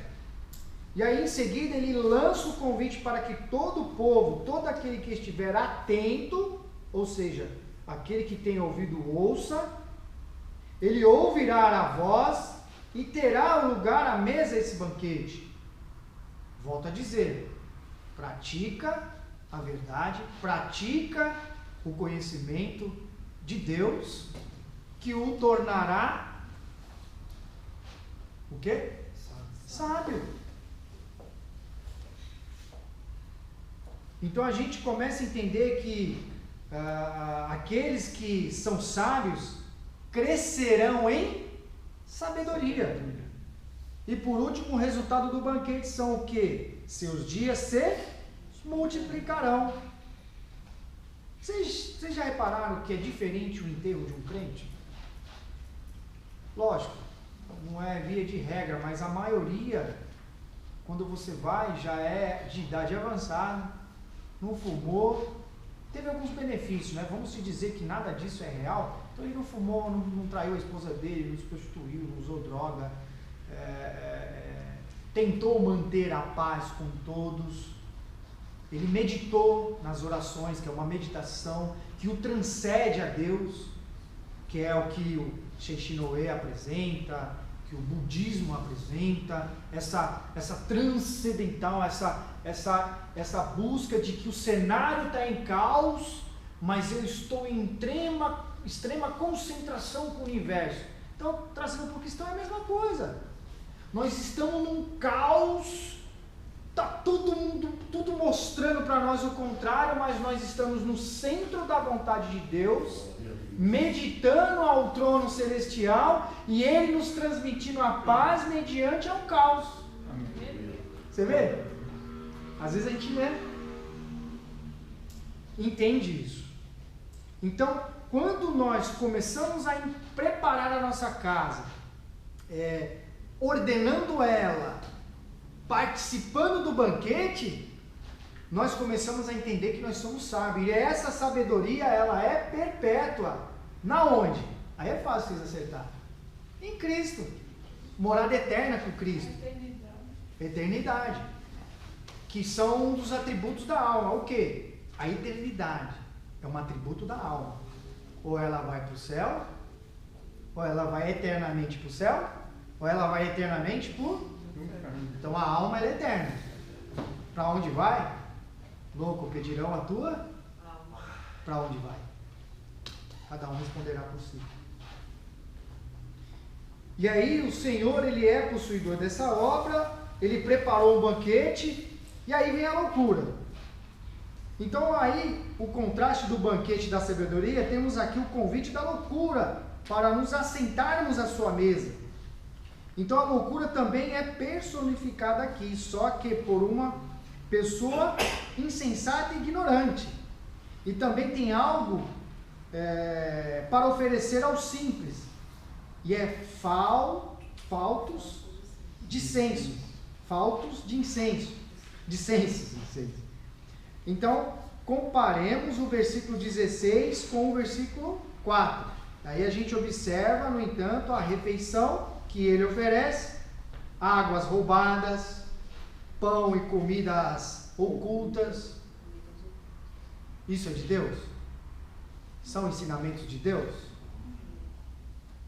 Então, é o que diz o Salmo 1, conselho dos ímpios. Bem-aventurado é aquele que não se aceita e nem a roda do escarnecedor.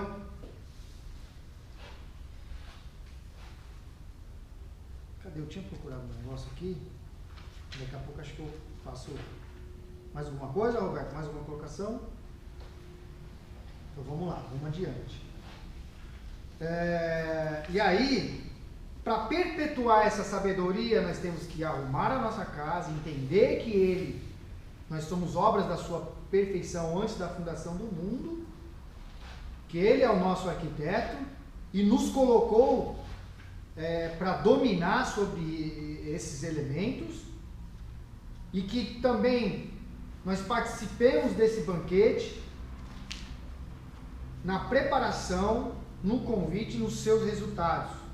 E esses loucos que vêm para querer nos tirar isso. Então, o resultado desse convite se encontra no versículo 18. Então está o que lá? Os seus convidados estarão nas profundezas do inferno. Ou na palavra de um comentador, seus convidados anteriores, agora, cidadãos do inferno.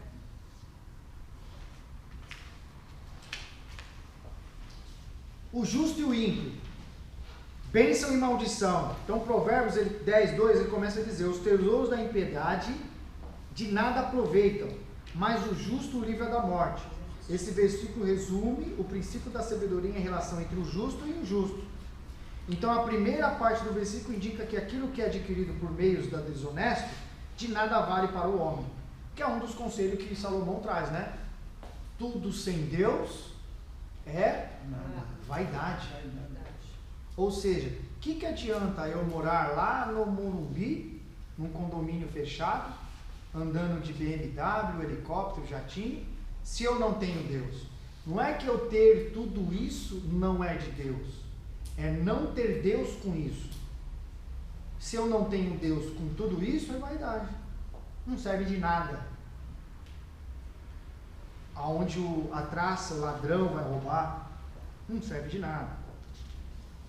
Então o fruto do justo é o quê?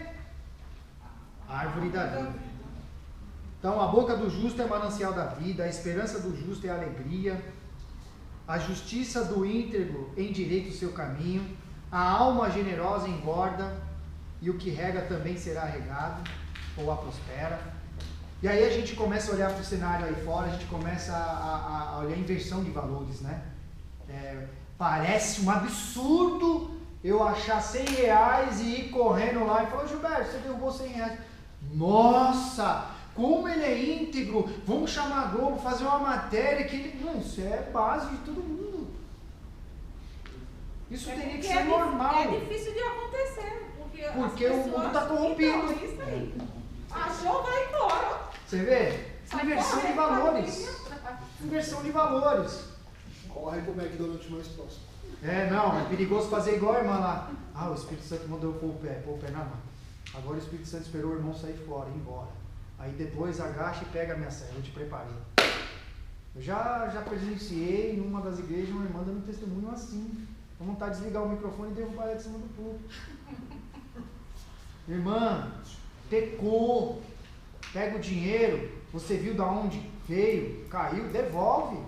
Agora se você ninguém está lá, né? É o brasileiro, não tem dono, é meu.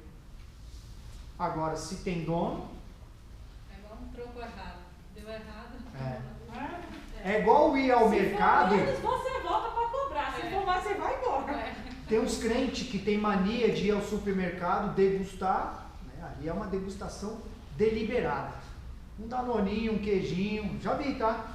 Eu não estou para julgar, eu também não sou perfeito, mas esse tipo de coisa eu acho um absurdo. Também. Entendeu? Oxalá Deus queira que um dia o segurança pegue ele aqui pelo colarinho e fale: rapaz, vai pagar o que você fez. Será que ele vai falar: não, eu sou crente, não me bate não? Vai ficar quietinho, né? Você vê, nós somos pegos pelas pequenas coisas. Pequenas coisas nós somos pegos. E Deus ninguém engana. O que é 100 reais? Judas traiu Jesus por quanto? R$100 não é nada. E às vezes a gente trai por muito menos. Por 20 moedas de prata? Judas traiu Jesus por quantas moedas? E às vezes a gente trai por pouco, conspirando contra o irmão, falando mal do irmão. Gente, aí a tendo rancor, tendo mágoa. Os pais educam bem os filhos também. Porque tem coisa que faz porque vê o pai fazendo ou mãe fazendo. Se o pai e a mãe não for exemplo, já era. Nós somos reflexo para os nossos pais. Eu sou reflexo do meu pai. O que meu pai me ensinou, graças a Deus eu tive um bom pai. Não mexe no que é dos outros, independente que ele não era cristão, agora ele aceitou Jesus, está na igreja do Valdomiro. Mas assim, tudo que ele me ensinou, não pega nada daqui ninguém, respeita os mais velhos. E eu faço isso com a minha filha até hoje. Eu estou conversando aqui, por exemplo, está conversando eu, o pastor Nivaldo, se ela vem entrar no meio, eu já olho para ela sai. Tudo bem, as coisas vão modernizando, mas eu não deixo ela intrometendo no meio de conversa de adulto, não. Isso que é o grande defeito de muitos pais por aí. O filho até vira no meio da conversa, para de mentir, pai.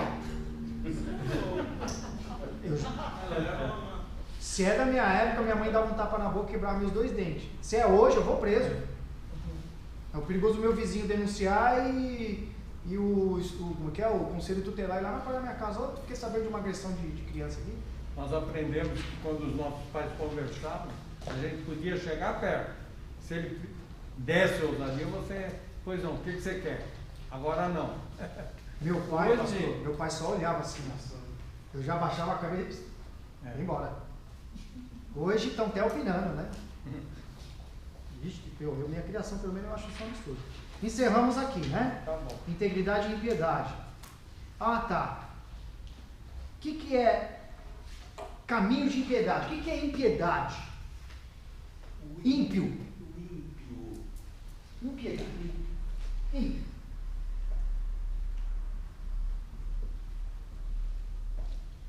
Isso é para o crente.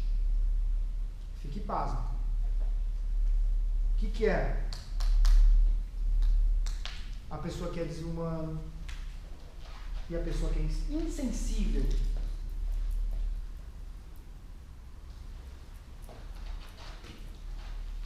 Barra.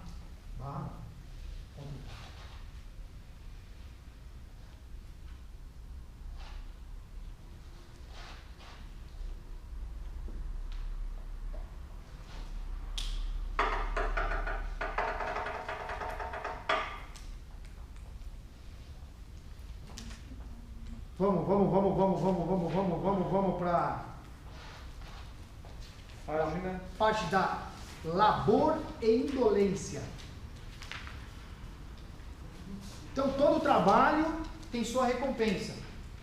Então, tudo que nós praticamos, por isso que nós, obreiros, obreiras, principalmente diáconos, que eu acho, eu adorava levar Santa Ceia, visitar a irmã, levar a ceia para a irmã que não podia porque estava doente, abrir a igreja, ajudar as irmãs a limpar, que às vezes ela colocava para fora porque as irmãs não deixam nas igrejas você ficar limpando lá a igreja.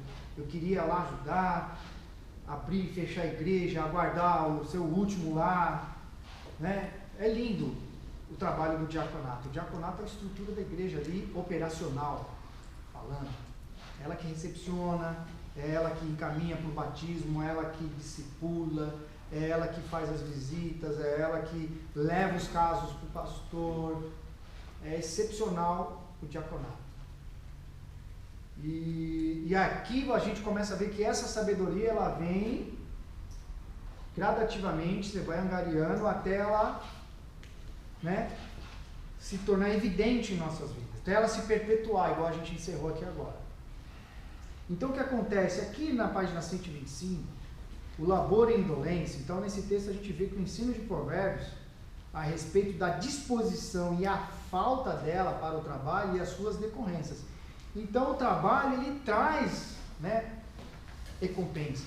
Então todos nós, junto com o diaconato e obreiro ministerial, a gente entende que o que nós fazemos, que a grande maioria, acho que todos aqui do diaconato, nenhum é remunerado. E obreiros também. Eu não sou remunerado, Lezé não é remunerado, pastor Daniel não é remunerado, Cláudio não é remunerado, o pessoal da EBD não é remunerado. Nós estamos aqui por amor. Nós estamos aqui, além de voluntário, com algo que supera o amor de ensinar. É o amor. Aquilo que eu estava falando. A gente vai lá, aprende e vem aqui e transborda. Divide. Né? Divide um com o outro. Troca conhecimentos. Então, a recompensa de trabalho, ele começa a dizer: o que lavra a sua terra será farto de pão. Mas o que corre atrás das coisas vãs é falto de senso. Não precisa nem interpretação, né? Não precisa nem viver o que quiser, não precisa nada disso, né? Cuida dos teus negócios lá fora. Apronta a lavoura no campo e depois edifica a sua casa. Eles nos ensinam a cuidar dos nossos negócios. Já vou para a página 126. E o preguiçoso? Uma das piores pragas deste mundo é o preguiçoso. A Bíblia não diz o quê? Vai ter com o preguiçoso, vai ter com a formiga, ó. Preguiçoso. É igual uma vez eu estava... Olha, meu Deus, cultura inútil agora. Sessão cultura inútil. Eu estava no enterro de uma senhora do círculo de oração que me conheceu desde criança, uma pessoa que orou muito por mim, e quando me viu crente ficou muito feliz, eu tinha um apreço muito grande por ela e fui lá no enterro. E aí cheguei lá no enterro, o irmão falou assim: rapaz, eu não vejo a hora de Jesus voltar para eu ter descanso lá no céu. Rapaz, No céu. mas que céu é esse? Que céu é esse que é parado? Rapaz, que céu é esse? Céu da Marta? Nem o céu da Marta, as molecadas lá estão estudando, depois vai para piscina, depois vai para futebol, vai para basquete, vôlei lá, até o céu da Marta é movimentado. Então as pessoas às vezes têm uma visão muito equivocada de que o céu é parado. Os anjos nesse momento estão fazendo o que no céu? Santo, santo, santo, santo, santo, santo, né? E para lá e para cá. O primeiro de um ano, quando nós vamos morar na cidade celestial, nós vamos governar com Jesus. Nós vamos governar sobre a terra. Seremos reis e sacerdotes. Então ninguém vai para a colônia de férias. Não.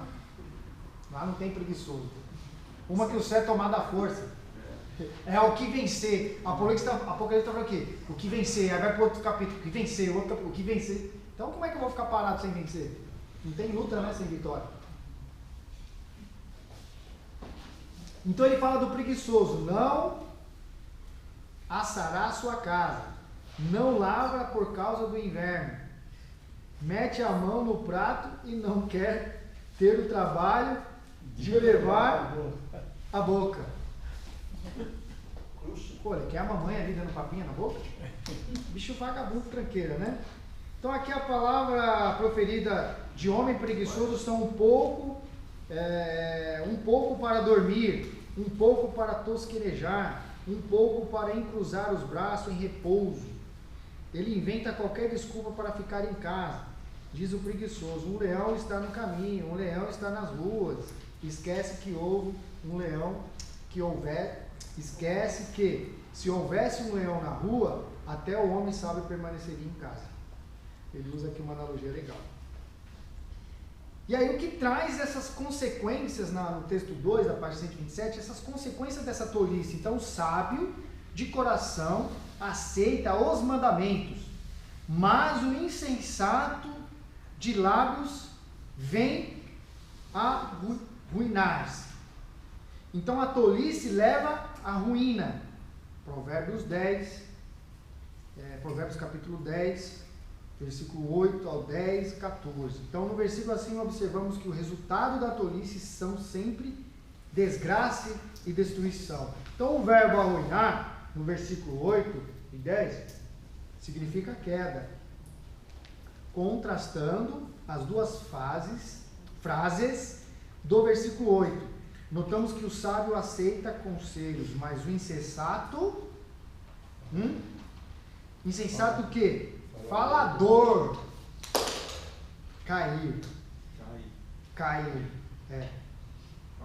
Então a Vulgata traduz as frases da seguinte maneira: o insensato é castigado pelos seus lábios.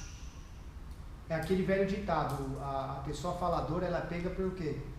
A sua própria palavra. Então aqui a gente começa a entender os conselhos de conhecimento. Então a boca do nécio é uma ruína iminente. Então lá embaixo, lá, quem retém as palavras possui o conhecimento. E o sereno de espírito é homem de inteligência. Eu tinha um gerentão lá que ele falava para mim: Adeilton, rapaz, esses caras têm que entender que nós temos 2 ouvidos para ouvir mais e uma boca para falar menos. Então o risco da tolice. Então uma ursa roubada dos seus filhotes causa destruição. Então aquele que conhece o comportamento e o temperamento dos animais reconhece a veracidade dessa declaração. Muitas pessoas já foram mutiladas e até mortas por estas feras incontroláveis. Então Salomão diz que um encontro com uma ursa desfilhada é melhor do que encontrar-se com um louco na sua insensatez. Olha a comparação que ele fez. Ele trouxe um reino animal, que a mãe faz a segurança desse filhotinho, e comparou com um insensato. É só que, assim, o insensato aqui não é a questão de falta de senso, de compreensão. Esse insensato da Bíblia é aquele que conhece as coisas, mas ele continua praticando. Ele sabe, ele conhece as regras, mas Lembra que eu falei que o ímpio não é só quem está lá fora, é o crente aqui dentro. É o que a gente costuma falar, que a tribulação ela vai começar no coração de quem conhece a palavra. Começa no desviado. Por quê? Ele vai falar: cadê o Marcelo? Marcelo foi arrebatado. Cadê o Gilberto? Gilberto foi arrebatado. Vou lá na igreja do Bom Retiro. Cadê os irmãos? Aí eu fatalmente vou encontrar um outro. Falei: eita, rapaz, você também ficou? Ele sabia. Aí a tribulação começa no coração do desviado. O insensato, o desumano, o insensível, insensato, insensível, o ímpio. Então a honra não convém ao tolo. Por isso que existe aí, só dando uma pinceladinha também, por isso que existem 2 tribunais? Não, só um. É o tribunal para quem não aceitou a Cristo. Para quem aceitou a Cristo, é galardão. Então aquela honra não convém ao tolo. Então nesse trecho do Provérbios 26, do 1 ao 12, são várias ilustrações demonstrando a natureza do tolo. Então a gente começa a notar no versículo 7 ao 11, comparações são usadas com frequência no livro de Provérbios e destacam a incoerência entre a honra e a insensatez, que é aquilo que o irmão falou. É aquele que conhece a palavra de Deus, tem até o temor, mas não pratica. O que adiantou? Que sabedoria ele vai obter? Nenhuma. Então, no fim dessa passagem, encontramos uma raridade no livro de Provérbios. Então, alguém que é pior do que um tolo. E a pessoa que se julga autossuficiente. Então, é o homem ou mulher que diz não precisar de ninguém, nem mesmo de Deus. Então, ele mesmo tem condições de poder se salvar. É alguém convencido de que a sua sabedoria seja suficiente para guiar o seu destino. Mas a palavra de Deus diz: maior esperança há no insensato do que nele. Contraditório, né? Então, o homem que passa da sua insensatez à autossuficiência dificilmente será convencido do que precisa de Deus. É um dos momentos, meu irmão, que você se deparou ali e falou: por que Salomão, tendo tudo isso, e aí depois ele no finalzinho ali meio que abandona os ensinamentos? Sabe aquele camarada maduro, velho, e você olha para ele teve um legado. Por isso que nós, a Bíblia diz o quê? Aquele que está de pé, olha para aquilo que cai. Não é isso? Todos nós. O diabo, ele não respeita credencial. Pode ser o irmãozinho, né, com toda humildade lá na porta, até o pastor, presidente. O diabo não respeita ninguém. É uma brecha para ele. E é mais fácil o grande cair do que o pequeno. Aí entra naquilo que a gente estava conversando, ele fica autossuficiente. Ele começa a se achar que Deus está com ele, sabe? Está com ele sempre. E ele não enxerga. Vocês querem ver uma coisa parecida com isso?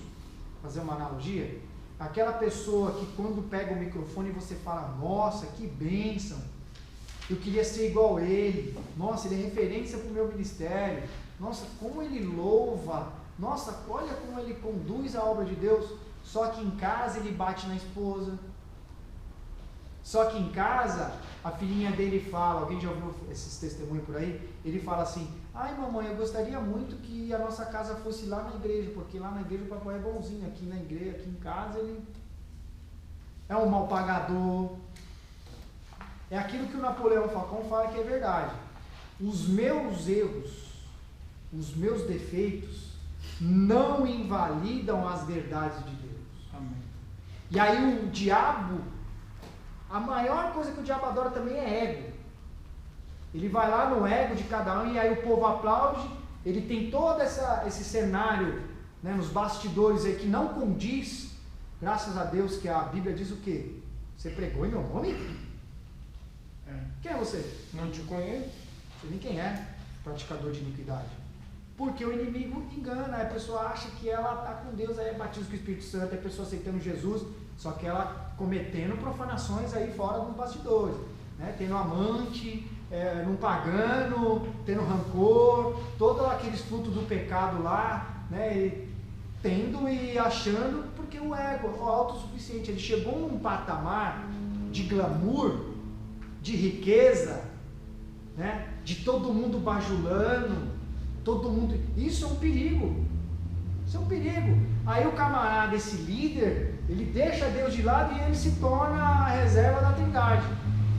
Ele se torna a quarta pessoa da Trindade. E aí os cargos começam, semideus, quase Deus.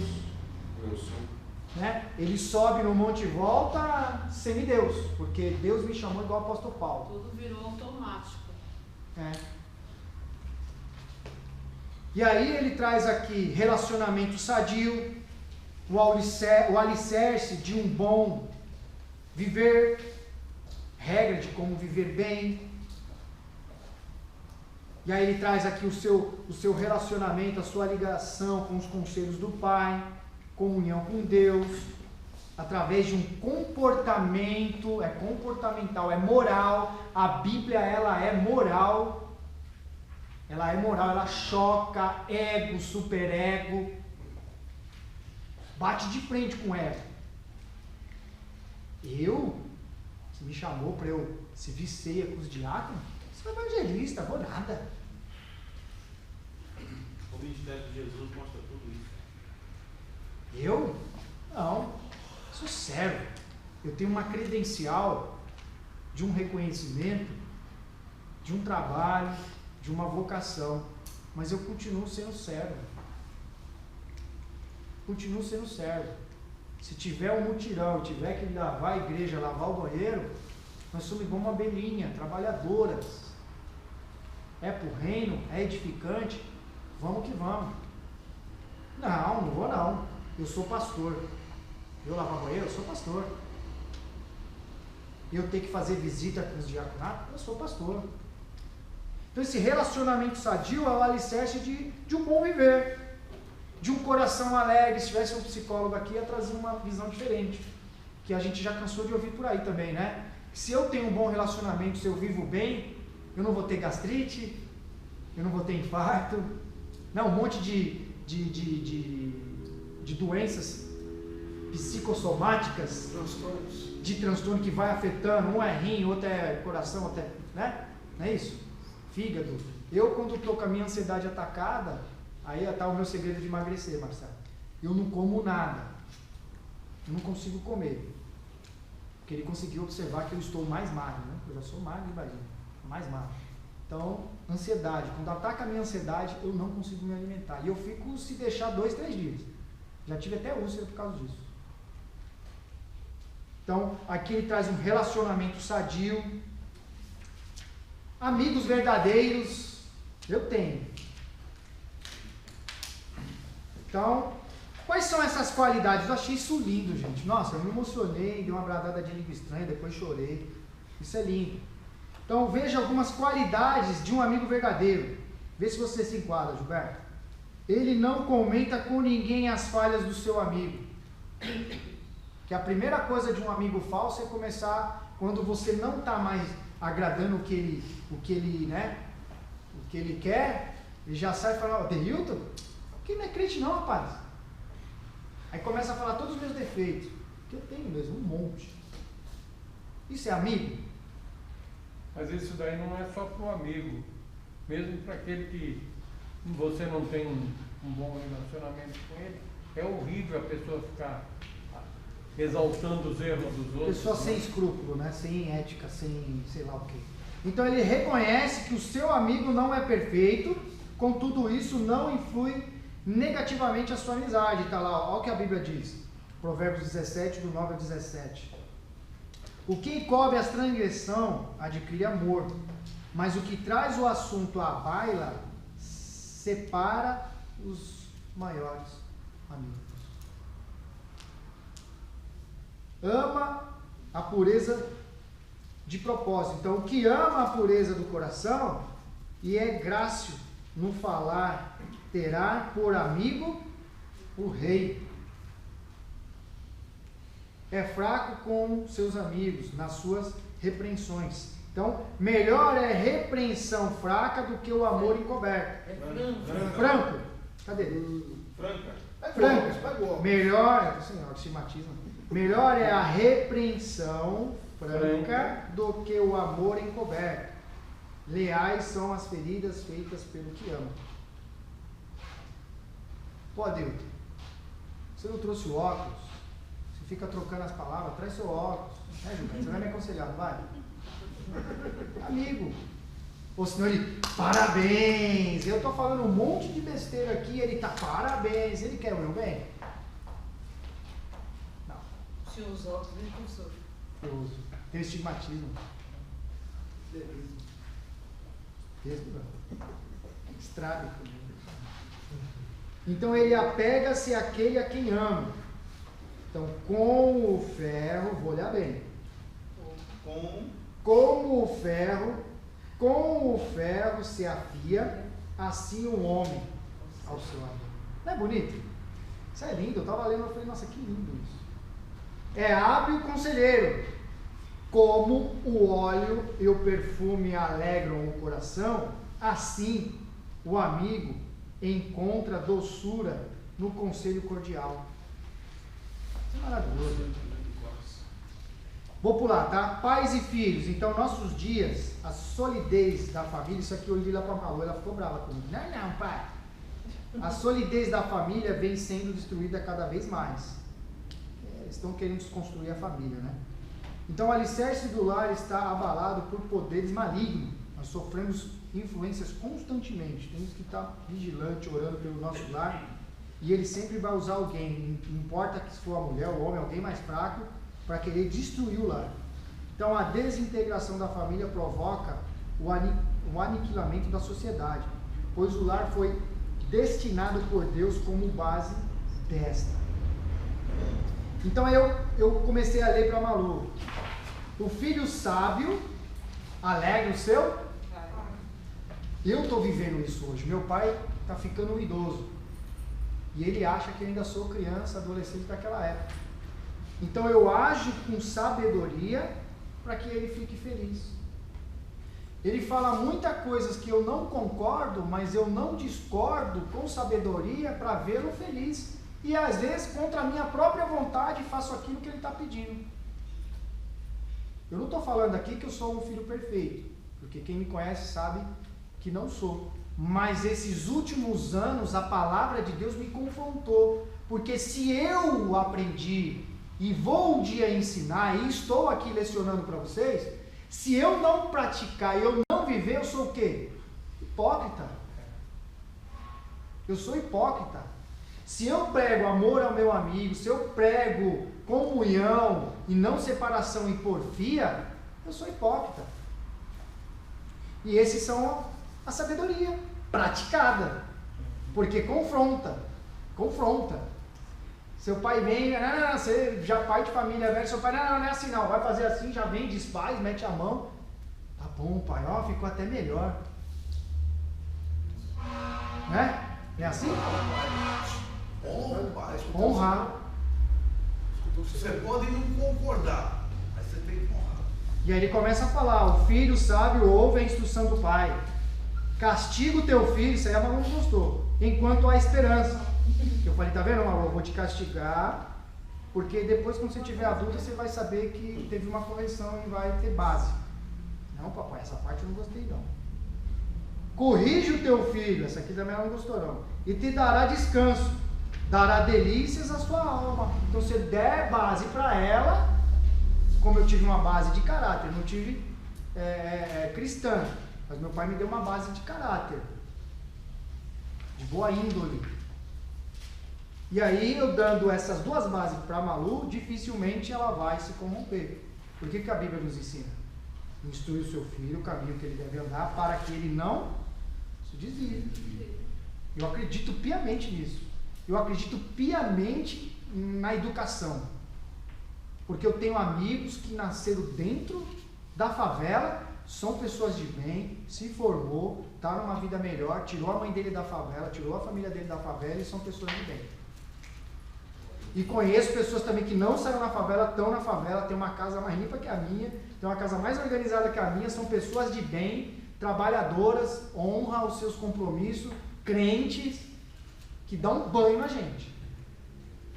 Você vê como tem que ter equilíbrio? Deu horário, Juliano?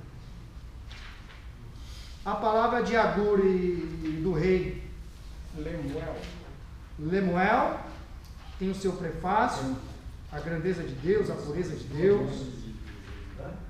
A mulher virtuosa, a excelência. Aonde estará essa mulher virtuosa?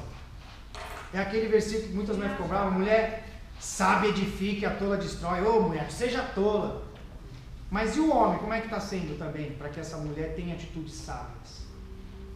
Lembra que somos um? Homem e mulher é um só. Mas a mulher também rixosa é o gosto da amarga, pior que a morte. E aí ela tem que ser excelência como mulher, empenhada nos seus trabalhos domésticos. Hoje a mulher está moderna. Algumas questões, você vê como é atemporal, já tem que se aplicar diferente. Então assim, se a mulher, ela às vezes não gosta de ser doméstica, porque doméstica trabalha muito mais, ela pode trabalhar para ajudar o marido, para os dois, né, conquistar os seus objetivos terrenos, né, vamos dizer assim. Eu querendo ou não tem que ser doméstico, porque trabalha fora tem que trabalhar em casa. Exato, acaba trabalhando mais, né, porque o marido trabalha, se desgasta, chega em casa, ele liga a TV e já era, só espera. O Coringão ser campeão em cima do Palmeiras. Quê? Epa! Que isso? Só ensaiando. É tetra! É tetra! Então vamos lá. Chega de cultura inútil. A excelência como esposa, excelência como mãe, ela ajuda o filho, o aflito, né? E o necessitado. E até aqui o Senhor nos ajudou. Que é o livro de Eclesiastes. Pastor, vou levá-lo no seu caso até o pastor Eduardo. Como diz, né, os professores por aí, dúvidas? Só na prova todas, né? Deus abençoe, meus irmãos. Fique com Deus. Bom retorno.